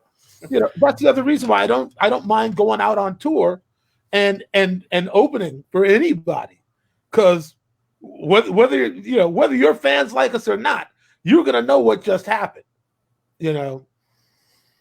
And you know, some groups that shall remain nameless, you know, they caught a little bit nightly, and then we just go back to the bus and watch. What were we watching? I think we were watching Step Brothers a lot on that tour.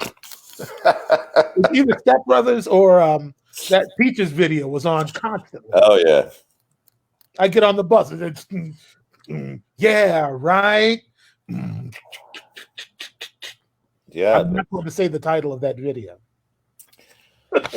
Well, it's called, what is it? It's not even, it does have a swear word. Are you not allowed to swear on this? We can swear. Dave, you already let quite a few. It's fine. Yeah. Well, I mean, I always think the song is called Sucking on My Titties, but that's not what the song is called. They'll know. They'll know which one you're talking about. Yeah, that's the one. That's the one. Oh, yeah. Okay. Moving on. See, let's completely shift, and I'm going to throw this question up there before it gets lost. Just to go from titties to something serious. Hey, what's more serious? Titties, what's more serious? All right. Touche. Walk into a David Michael situation. All three of you as musicians, if you were to do a cover set list of politically powerful songs, what would your top 2 song choices be and why? Well, wow. I mean, you have better. I don't know. I think I would. I played a Woody Guthrie song the other day, and it still has this resonance to it. We were talking about what's going on, and I tried Sexual Healing, and it was kind of one of those things that was cute. But if I could, I know somebody who was angered quite a bit by that. Oh, really? Yeah. Well, that's punk rock, man. Mm-hmm. And yeah, and then Masters of War. How about that one? Dylan. That's my two. Okay. Your turn. I mean, me, I'm such a Pete Seeger fan. You know, I love his work. I'm not sure where I would even. I don't know. And then I guess just to infuriate people, I think I'd do this land is your land. I think that you probably wouldn't pick Weemaway. No, what the In the Jungle, the Mighty Jungle? Yeah. The Lion Sleeps Tonight? The Weavers covered it before that band made a hit out of it. So it's been around forever. And I think that Pete Seeger got some sort of credit that he wasn't really supposed to get. It was like a folk thing, you know? Yeah, that's because he sings like that on what is it called? I've too many Cheech and Chong movies. What is the song actually called? Guantanamera. Oh, he starts doing all of that, singing like that in the jungle, the mighty jungle type thing. Cheech and Chong? Cheech and Chong said 1 ton tomato. I eat a 1 ton. So my mind's all messed up. Oh God, Cheech and Chong's funny though. I just watched a little bit of it the other day, and it's what were you watching?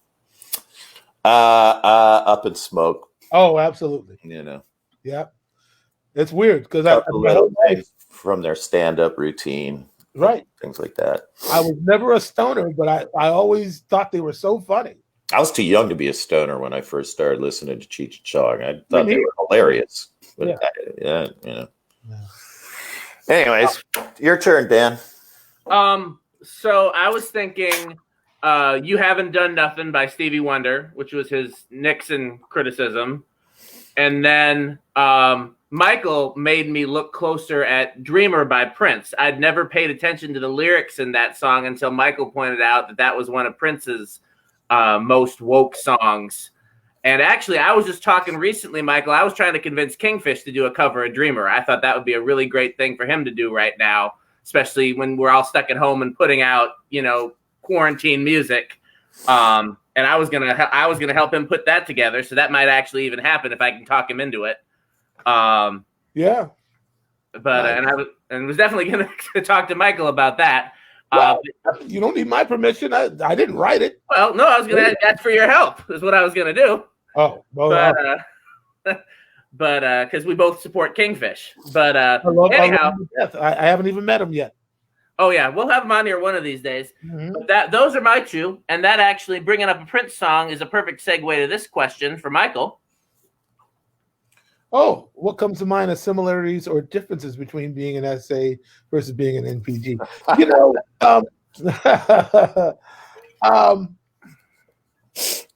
That's a real good question. Can't wait to hear this one.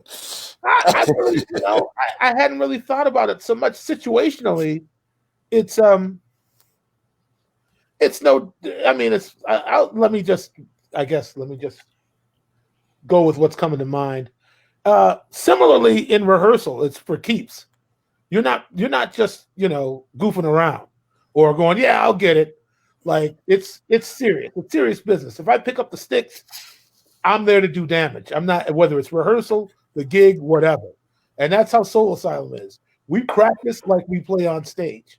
Our practices get plenty rowdy, especially depending on how many beers we get in us. But I guess the other thing is that, Soul Asylum was an established thing that I was walking into. NPG, I predate NPG because I was already in the band during when the Batman record came out, and I had one tour with Prince under my belt beforehand, before the band began to mutate into the new power generation. But with Soul Asylum, it's like being dropped into an environment where everybody knows each other already, been in there for many years, and it was much less about earlier on. It was much less about my personal interpretation of the music. It was more about, for me, it's like, how do I give these guys what I know that they're used to, and after that, I can work on putting my footprint on it. So with Prince, there was always this encouragement to step outside of the box, or it's just take an adventure. But the music worked different. I don't know how to explain. It's Soul Asylum. It's the economy of parts, where Prince had an embarrassment of riches. Like he as a musician, as somebody who was defied being categorized. That's a lot of different kind of music to know. Like it's like if he wanted to swing a little bit, then I ting ting a ding ting ting ting. If he wanted to, reggae a little bit, then I got a one drop it. And I'm not saying that Soul Asylum's music doesn't have its own kind of diversity, but it's very much. It's weird. It's to understand the music is to understand Dave in a strange way. I guess I'm getting to that revelation now. Whereas Prince was very kind of cloaked and much more concerned about creating this fantasy for people to walk into. Whereas Dave Pirner is about reality. He's about things that are really happening right now, because the truth is stranger than fiction anyway. And I get that. You don't have to go searching far and wide through the universe or your own imagination to find something that's totally edifying or completely messed up. Reality will do that for you. What makes Dave important is his viewpoint. What makes him important as a writer to me. And not only that it's a subject, or the subject matter never gets old. It's like Dave, the songs written for Hurry Up and Wait are as poignant as anything else. And the response that the public has had to it is proof in and of itself. I don't know that Dave continues to be fascinated with the same things in life, but he figures out a new way to express it. Always. I wasn't going to throw this question up there, but it perfectly goes into what you were just talking about. You have a favorite track on the new album, Michael? I mean, today it's If I Told You. That's the name of the song. I know. You gave me the Cindy Brady. Well, you said today. I was waiting on what yesterday's was. I thought because you said today you were gonna. With Cindy Brady, when she gets she's on the quiz show and the red light goes on the camera and she just she freezes. Now I know what that's called. Yeah, the Cindy Brady. I call it Deer in Headlights, but that's but your name is better. Speaking of the Brady Bunch, somebody said the funniest thing about some clip of some drummer on Facebook. They put it up, and the dude was just kind of just going for it. And somebody wrote like, "All right, you don't have to go all Bobby Brady on those drums, young man." Like, you remember when Bobby Brady got the drum kit and he was just going ape? Yeah. Just making a bunch of racket in the garage. Is that when Peter's voice was changing and probably the same season. Time to change. Is it time for change? Is it time? Right, this is just goddamn embarrassing. Yeah. Embarrassing. Lord. If you were going to introduce someone to Soul Asylum for the first time, which record would you suggest to start with? If you were going to introduce, so not actually introduce them to us in the band personally, but the music. Mm-hmm. I mean, I don't know. I would probably say just listen to Grave Dancers Union. That's the one everybody seemed to like. And if you like that, then you're good. You can listen to all of it. If you say, oh, I don't like that, But the other obvious answer is the newest record, Yeah, my newest work. It's the strongest thing ever. Go out and buy that. There you go. I mean, it really does seem like the most recent record is really a great representation of not just Soul Asylum and not just Dave's writing, but also a collaboration between Michael as a music director, a band leader, of whatever title you want to give him, and Dave as a writer. It seems like like that's well represented with this record. Well, I know how to. It is. Prepare for the chaos. That's true. That's coming. It's unbelievable because I come from a different musical background in a punk rock sense that I didn't even know what a musical director was. And I think actually Michael introduced me to that term. I think I said it and you went, what's that? Exactly. Yeah. So it means his check's a little bigger. Yeah, it means you're the guy who makes sure that you're the guy who makes sure everybody else knows what they're doing before the money walks in the room.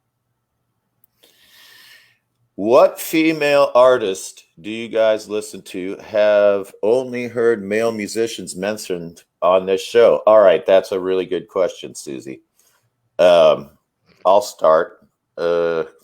Dave, can you get your head back in the lens? Oh, right over here. I get confused with it goes the opposite. Me too. Now that I'm in the center. Michael's almost always where you are, and the only reason he's off to one side is because of we had the tech. Actually, we can hold on a second. I think I can do this. Fiddle.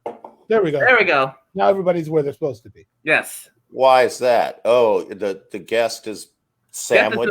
The guest is normally in the middle. I'm in the hot seat now. Yeah. Well, I better not screw this up. That's right.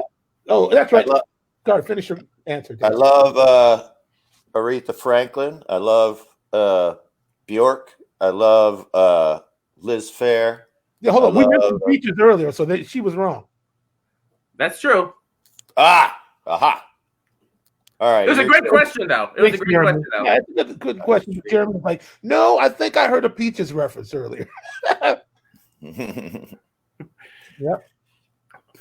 Michael will get me for this, but I love Erykah Badu. She's one of my favorites. When you talked about that, it just ain't my thing, man. Have you listened to her Tiny Desk yet? Is she wearing a kente cloth?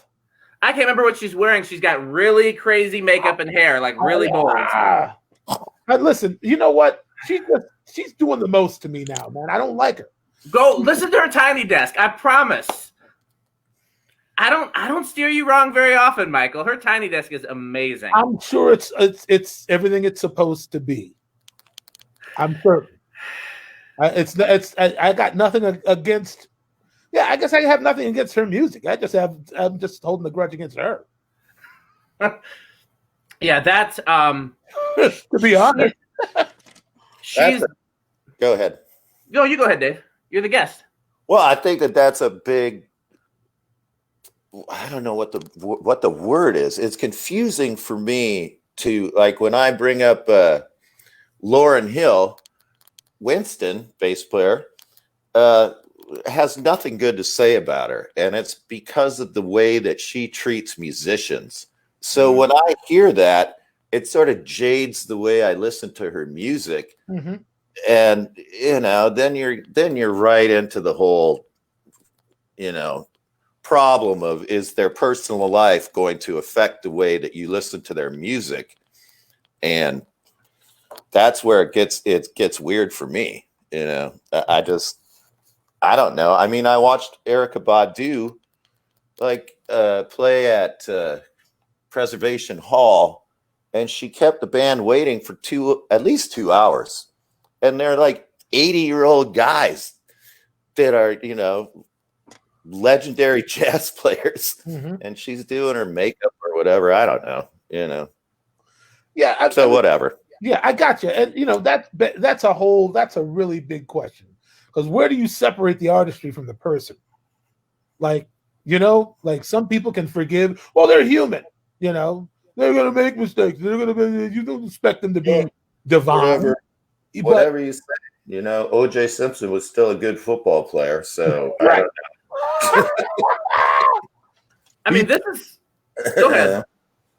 Well, this is a really good opportunity to ask somebody who's actually in the spotlight and an artist in the spotlight.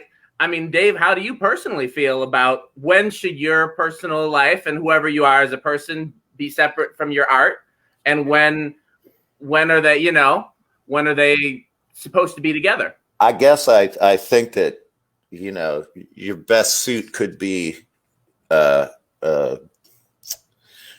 Mystique, which was a great thing back in the day. Like, you didn't know what the band looked like. You didn't know what they did in their spare time. You didn't have any of that stuff.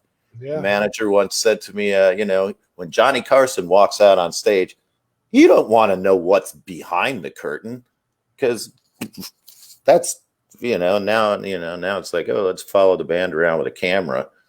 What's in the cup? That's what somebody said about me and Ryan's live stream. I got a green plastic cup, and I'm like, this is none of your goddamn business. Listen to the music. Yeah. People are. I mean, we're just living in an age of thirst. Everybody wants to know everything, and I don't think that you should. Just because you got a slip on doesn't mean you're supposed to show it. You know what I mean? It's just like the mystique of the music business is all but gone. I mean, I'll bring it up. I have a friend. A very close friend, and when the Michael Jackson thing kind of exploded, he was very distraught by it because he had kids that were that age. And he's like, I don't know what to do about that. How am I supposed to feel? I mean, this guy is, and he was just kind of creeped out by the whole thing. And I understand that. I also understand that some people who grow up with certain music, it's still the music. It's, it's what you know and love. So you may make a distinction between what this person does in their personal life and, how much you think it affects what they're singing about or whatever. I mean, I remember finding out Elton John was gay, and I was kind of like, oh, that had never occurred to me, after listening to 5 Elton John records, it never crossed my mind. And then he came out in public and he was a little bit shunned for it, which I felt kind of sad about. I was just like, well, what, so, I guess it's different in every situation. But yeah, but it's I was going to say, Dan, somebody just brought up Ara Kelly. Yeah. I mean, I think we can pretty much all agree that the line is somewhere on R. Kelly is somewhere on the other side of the line. We can excuse everybody else. What are you gonna say here, Dan? I don't know. I mean, I'm thinking it through in my head because on the one hand, I don't listen to R. Kelly anymore. On the other hand, I still play my Phil Spector Christmas album. Wait a minute. You telling me you went all the way off? Like you boycotted R? I was never somebody that really listened to him, like had him on repeat in the first place. But I definitely took I took him out of my playlist at a certain point. I don't want to be giving somebody money when they're still, I don't know. Sense. I mean, I'm really torn about it. To be honest. All right, yeah, I figured out. Yeah, okay, you putting us on the hot plate. Get on, yeah. I'm going through the examples in my head because I still listen to Michael Jackson. I still listen. Like I said, I still play my Phil Spector Christmas album. I've taken R. Kelly out of the playlist. I mean, you gonna do Ara like that, but you gonna listen to MJ? I feel like it's less clear cut with Michael Jackson. I still don't know how to take that whole thing. All right. I'm partly just being devil's advocate. I understand. I know. I mean, with R. Kelly, we know for a fact what he did, and he was convicted, wasn't he? But didn't he get out on bond or something? He went right back to that McDonald's he was stalking. Yeah, exactly. Went back to the middle school. Like there's no ambiguity there. I feel like once we get to a point, crime. I mean, if you're unapologetically still doing the thing, what you got over there? You eating a Big Mac, girl? All right then. And Kels can take care of that for you. I feel like that there's no ambiguity in his situation. I feel like there's more ambiguity in in Michael Jackson situation. And the reason I brought up the Phil Spector record is because there's no ambiguity there either. He went, but I also, and again, I'm torn about the whole thing. I don't like the hierarchy of evil, but at the same time, I think when you have kids involved, that's a whole different thing. Again, with MJ and R. Kelly, you talking about the same thing. Yeah, but again, there's more ambiguity in the MJ situation than there is in the R. Kelly situation. Your heart don't want to believe it. It doesn't, and I don't. With R. Kelly, like initially, I didn't want to believe it, and then he made a song about it, and then he made a video about it, and then he, right. Yes, I mean, but so do you appreciate his honesty, the honesty of his work, or do you? I'm just kind of going for it. I don't think the video, which when I say the video, I refer to the infamous video that got passed around the internet. I don't think that was necessarily work that he intended to publish and be proud of. I gotta say, you know what? I feel like because I worked with a controversial artist, I listen to whatever I feel like listening to. You know how many times I had to defend Prince's honor and know for a fact that I was I was in league with evil some days. So I'll listen to R. Kelly all day if I want to. I've had to compartmentalize in my actual life about it. And if everybody, you can't stop men from doing evil, But I gotta say, for me personally, I don't think that R. Kelly. I don't think as an artist he was as big as MJ, but MJ had a lot of help, But I do think that I see you, Audrey, but we'll have to talk about that in private. Yeah, there's some great questions coming up in the comments, but there's no way we're going to get to these all. The nerve that we didn't intend to strike. We could divert and get out of this right now and go to something else, but because I don't think we're going to agree. It does make me uncomfortable. I mean, the list of artists. I think it was fairly obvious that Harvey Weinstein needed to be punished, for lack of a better expression. I think I think anybody up to no good should meet their punishment. But it's the judicial system is, as we learned from Sade Smith last week. Oh, she was a beast. It shouldn't make a difference why does it make a difference who's sitting in the seat of the judge if the law is really supposed to work like it's, like they say. It shouldn't matter who's sitting in that seat. But people are always currying favor, and I presume there's corruption being a judge just like in anything else. Well, you guys heard about what happened with the judge who's serving on one of the Jeffrey Epstein cases. Right. God. That's creepy. Yeah.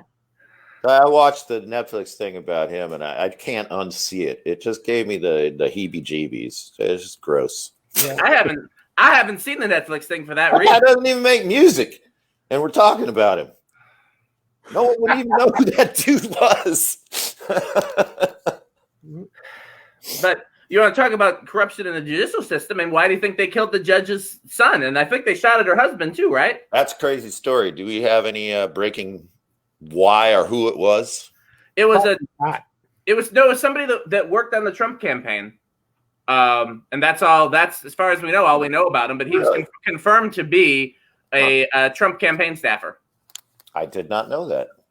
So, it's I can only imagine what that's like to be a judge over an important case and have your family threatened, and then if you don't you don't give them what they want, then they actually kill your family. I mean, we don't know necessarily that's what happened, but that's circumstantially what it looks like, at least. People with resources are always going to try to obtain leverage. That's just a fact of life. That's all it is. Come on, who knocks on a front door with a FedEx outfit on and shoots the kid? What the hell is that? That can't be who he was gunning for. Is it? I mean, I feel like if you're trying to send a threat to the judge and get the judge to recuse herself, then that might be the way you do it. You get to the family. Hold on a second. Can we address this, because it's going to continue to draw my attention? If you throw up this question by David Scott Hampton, and I'm curious to know if that's the Dave Hampton that I know, or if this no, that looks like somebody else. But that's a fair question. So you want me to read it? Yeah. So is it because of the healing these artists can create in their fans in their fans that help to broaden your allowance of evil? I mean, you're using the word evil. What I said is that men will commit evil. It will happen. Being a musician don't make you no kind of saint. I think it's common decency, though, where you're just like, come on, man. You're gonna go fuck kids. What the fuck is wrong with you, man? I get that. But I understand. Yes, of course. I don't think my moral compass is what I'm really trying to. I don't even think I'm in defense of anything. I'm just saying music is music. And almost in the music business, for me, the more effective an artist is, the more eccentric they are. Yeah. They almost always go hand in hand. And I guess if I was going to be 100% honest and not just here yanking the chain and trying to stir up controversy for profit, which we're not being paid anything to do this, That's true. That I myself vacillate. It's like it's an issue for me. It was an issue for me even when I was working for Prince.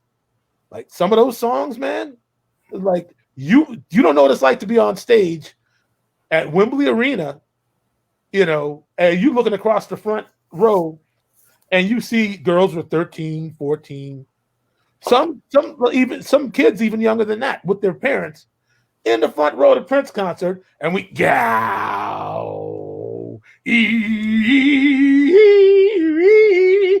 we kick into P control, and I'm looking at the audience. I'm thinking to myself, okay, what am I doing here exactly? Like that really kind of, I had this, this is nonfiction. We were at Wembley Arena in 1995. Eccentric or just nasty, somebody said. I don't know if I want to speak on that. Come on. Yeah, I mean, that really was a point in my life where I went, this is not what I was given this gift to do exactly. I realized that my time spent with Prince was of my own free will. I walked into a situation. What many people don't know is that I basically was going to LA after the new tour. I was planning to go to LA and audition for Stevie Wonder's band. That was I was like, okay, I see what this gig is about. I've proven that I can hang, but I don't know if I want this for my life, And I let the convenience of it being here in this town, and being keeping company with the upper crust, meeting famous people, all the awards and accolades that come with, working with somebody that iconic, But I also had people walking up to me all the time saying, I heard you used to play in church. Yeah, I did. Well, you're a Christian, right? Yes. Well, aren't your sensibilities offended? It's funny that you brought it to church, because in answering David's question, I was going to use the example of David in the Bible, who is considered to be the greatest songwriter of the Bible, wrote many of the Psalms, and was a murderer and was an adulterer and had. He was a songwriter. What'd you say? David in the Bible? He wrote songs. I mean, the book, a lot of the Psalms, a lot of the book of Psalms. Oh, Psalms, he said. I'm sorry, I thought you said songs. Well, I mean, my bad. Biblically speaking, those are songs. I mean, we've set them to music differently. My mother says I was named after that dude. Anyways, go ahead. That's a very, I mean, that makes sense because you also have the songwriting gift. That makes sense that you would have that. Maybe I should start writing psalms. Then they don't have to rhyme, I guess. I'm not really sure. That's a really good point. What is the point you're trying to make? Because So I mean, you want to talk about somebody who did some horrible stuff and is still revered for his contributions to Christianity, even musically. Because again, there's so much of the lyrics of gospel music and liturgical music and Christian music comes from the Psalms that David wrote. You know, he's considered to be the origins of worship. And again, he specifically had people killed so he could fuck their wives. You know, Is that in the Bible? Yeah. So Absolutely. he's forgiven somehow? well, I think that the last question was interesting in a way that it was kind of like, do your fans help to change the public perception of you if they take the evil thing as like, yeah, whatever, I don't know. and do evil. We're not deities. Okay, I'm not a big fan of this word, but this is what I think is kind of interesting. Google, apparently their tagline for their business was "Don't do evil," and then they dropped it, which gets like, you got to decide now that you're going to do evil. I don't even know what we're exactly talking about at this point, because on the sideline, I'm sure I'm bumming a lot of Prince fans out. I always think the thing I said was that I exercised my free will. I was there for it. And I don't have any regrets. But I knew when it was time for me to go, and he as much did me a favor firing me in March of '96, along with the rest of us. I didn't have the ability to continue to be objective about it. It became a subjective study for me. I have a question. Did you have to sign a NDA for DPS, for the new power generation? Do you have to sign a non-disclosure agreement? Probably, but I mean, I'm not really. It had nothing to do with any of that. Right, but maybe you just knew too much, man. Maybe I just what? Knew too much. Well, you could be right. I don't know. I might have known too much, but the longer I go on, I get people telling me all sorts of stories about things that went on at Paisley Park that I had no idea were going on. So that's hearsay. The only thing that seems odd to me is I know you always use P Control as your example, and I always saw that as a women's empowerment anthem. Like the whole, it seems like it's celebrating. You can't even say pussy. Well, the name of the song is P Control. I can say Pussy Control. Oh, okay. It's a cat, right? Isn't he talking about a cat? Yeah, clearly. Yeah, okay, Dan. Again, there's many things that we share in common, and I guess this is one thing that we don't. And also he's right. I was too close to it. You were there. I wasn't. I knew too much about it. And not only that, my blood is in that song. Prince took a sample of me and Sonny and predicated that entire track around it. Wow. As well as Now, Republic with a Zipper. There's many. That's a pretty good story.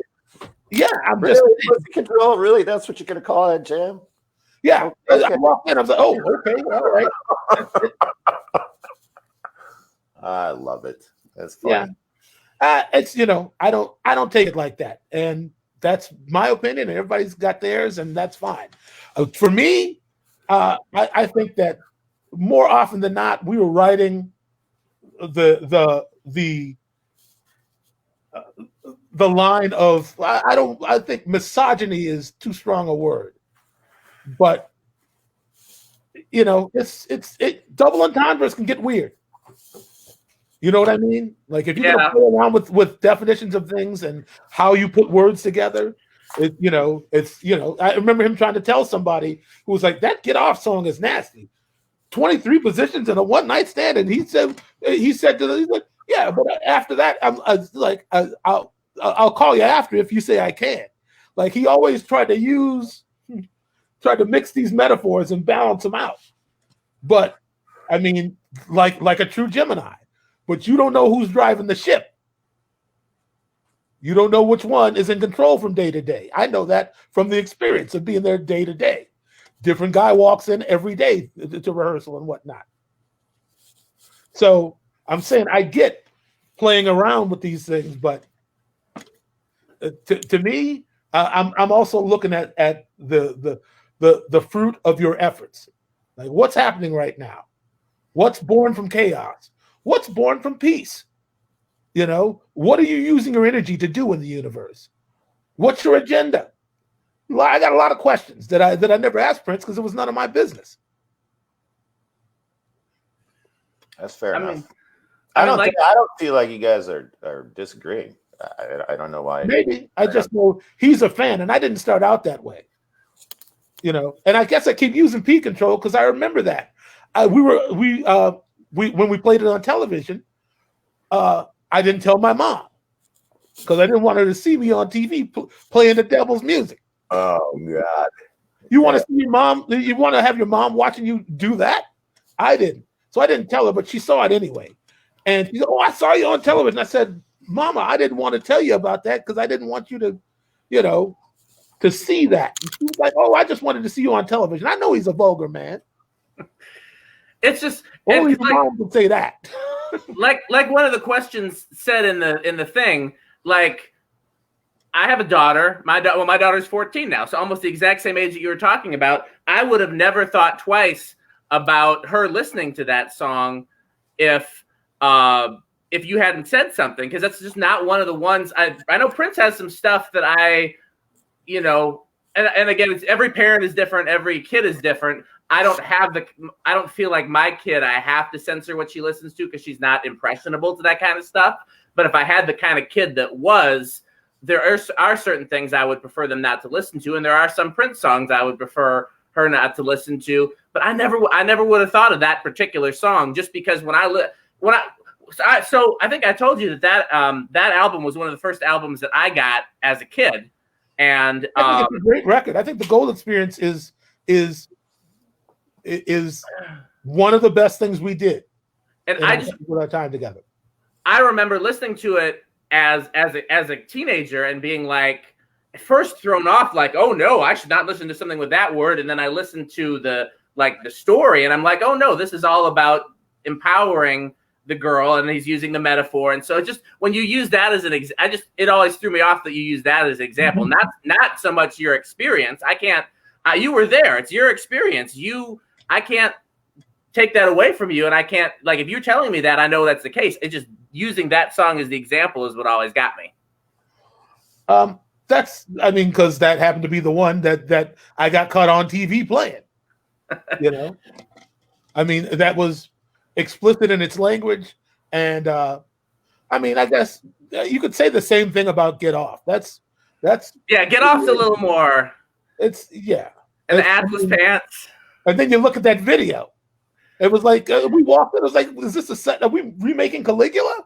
I love that performance. But that set is dirty. You need a shower after that set. Yeah. All right. I don't have a problem. Getting all hot and bothered. See, here's something I would like to put forward. I think that Al Gore, his wife Tipper, lost him a lot of votes because I think that no matter what it is, you can't take people's right to say whatever they want away from them. I mean, it's just not good. So as far as I'm concerned, I'm not offended by dirty talking singers. Whatever. I mean, if my kids started listening to white supremacist punk rock, I'd have a problem with it, Great example. Here's the thing you guys are missing, though. What I said was I was uncomfortable continuing to sow my energy in that direction. So much less about who's offended and who's not. I'm talking about me in my feelings about it, in my head about it at that moment. I don't believe that it's an accident that I'm a musician, and I believe that, and I'm not, and I don't think that Prince would disagree either. That being a musician is a calling of the highest order. I mean, I hate to take it there, but if you know the Bible, then you know that Satan was God's favorite angel. Yep. The musician. And I mean, I'll leave that there. But what I'm saying is this, is that there's all sorts of situations that are cool for everybody else. But I know who I am. And what's not okay for me is what is not okay for me. And ultimately, the world can go its own way. And that's what has happened. Is the world can do and enjoy whatever it wants to. But what I'm going to use my energy for is going to be solely my decision. That's not even an argument here. You know, that's what I was talking about. I'm not talking about whether or not they should have brought their kids to the concert and whatnot. You parents, you make up your own mind. You know, that's perfectly fine. I'm saying the way in which I am going to contribute in this world is going to be by my choice. And it gotten too thick for me, man. He one day he showed us a song and the hook was like, "If you got good pussy, say hell yeah." I was like, "Ooh, where's it's time to clock out." I'm not with it. I'm not. I like bad pussy. You like what now? Bad pussy, not good pussy. It's terrible. I mean, I just saw a little question that came up, like, do you censor? Right? I mean, do you censor what your kids listen to? I mean, and I think that when my kid was coming around to being able to listen to music and decipher language, I specifically remember a Lil Kim record that a friend bought, and she wanted I think it goes like this. She wanted him to hear it, so she went to Walmart and bought the clean version. And I just thought it was terrible. I'm like, I need to have it's like me and Michael disagree. He likes it when they substitute other words for swear words and censoring because he thinks it's funny. I think it's hilarious. I think it's less funny. Okay.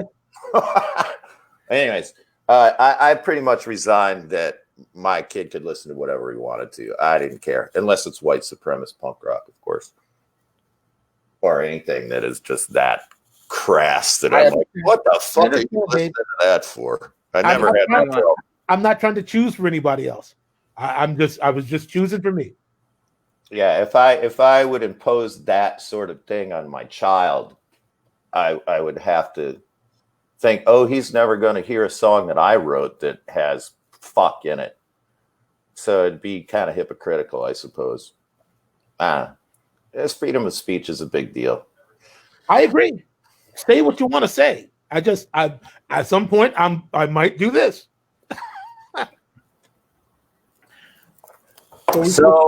Okay, I'm not. Oh my God, we got David Scott Hampton is back. But I do have a question more about Soul Asylum. Thinking about Prince and some of these other artists who are vulgar. I love that so little of your music is vulgar or rude. But is there a big message, personal or political, that you want to say that you might not give voice to in your music because it's too vulgar or rude for your music? I mean, But Soul Asylum music? Yeah, I mean, I think that I don't shy away from anything. I talk about whatever I want. Yeah, but you also talk about what you consider to be vulgar, like how people treat people. That is also correct. Like that's vulgar. That offends your sensibilities when people, are just not cool. Yeah, that's true. So that I think, and that's well documented in your catalog, I'd say. I hear a song that I'm like, oh, come on. I just, you're not really singing that. And maybe it's just because I don't think it's like very good or anything, but yeah, really, that's what you're going to sing about? Whatever. You don't have to listen to it, Can I ask you about New World, Dave? Sure. What is that song about? I've always wanted to ask, but I never really did. I suppose that it is talking about how you envision the world to be like, and then finding out that it ain't what you thought it was, and then possibly thinking that maybe it could be like that, and you got to get off your ass and do something about it. And so it's kind of this thing about disappointment growing up where you want, I mean, for me, I was raised in Catholic schools, and I wanted, it sounds stupid, but peace, love, and understanding and things like that were things I held very, very high. Mm-hmm. So it was always kind of stunning to me when people were such jerks, for a lack of a better expression.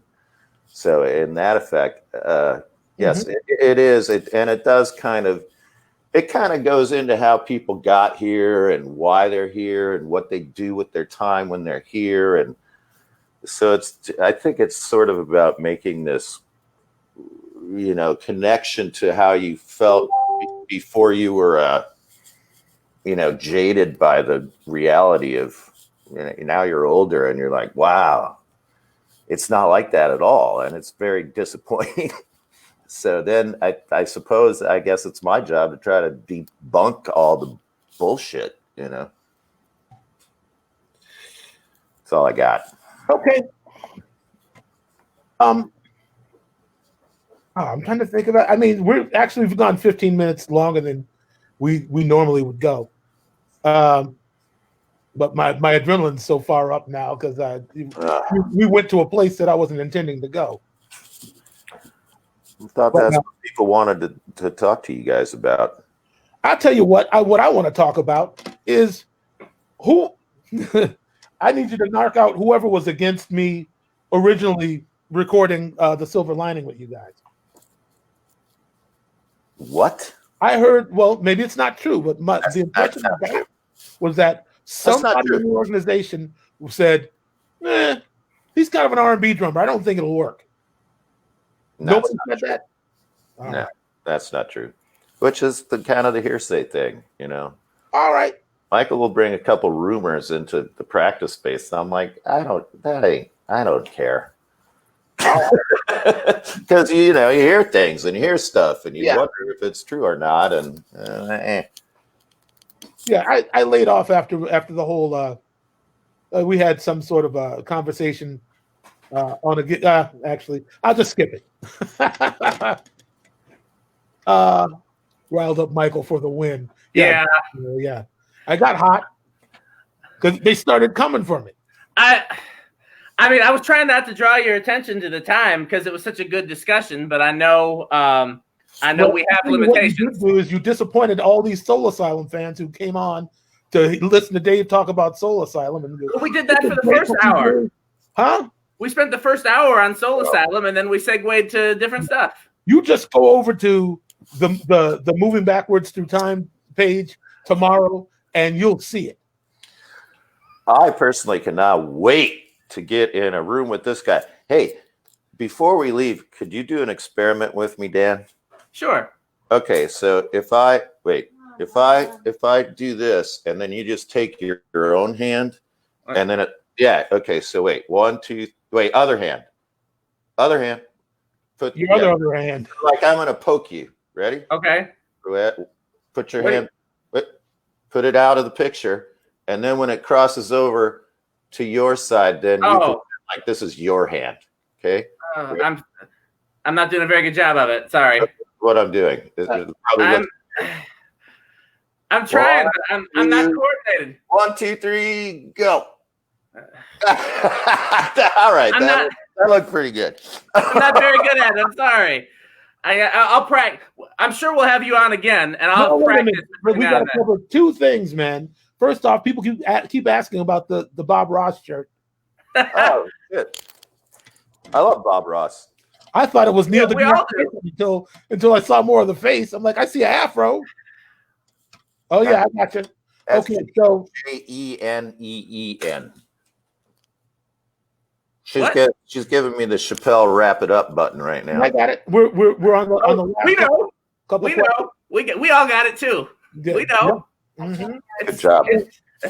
Yeah, she got things. It's right here. I got it. So that was that. Somebody asked about the Bob Ross shirt, and somebody also asked about Stand Up and Be Strong, but they were asking me basically. Yeah. Yeah, I know about it. I played on it, bruh. The day that Prince wanted to record that song, he asked me to call Dave and get his permission because he didn't want to have any issues later on about it. So we recorded it that day. Dave approved the project, and we recorded it. I don't know if Prince finished it or not. So, but I gave Prince my blessing, which seems like pretty to cover Stand Up and Be Strong. I walked in the studio that day, and he said, "How come that song wasn't a hit? That song is incredible. What happened?" I said, "We're on a little subsidiary label. They don't have the funding to get in and push." He's like, "That's too bad. That song is a massive hit." And then later on in that same session, he's like, "Could we record that?" I said, "Yeah." He said, "Well, will you ask Dave? Because I don't want to, So I think that's pretty much. I really want to hear it, man. What's that? I want to hear it. Yeah, me too. I want to hear it. We'll I want to hear it. Dave, I'm going to see you in live and in living color in 2 days. That's what I'm talking about.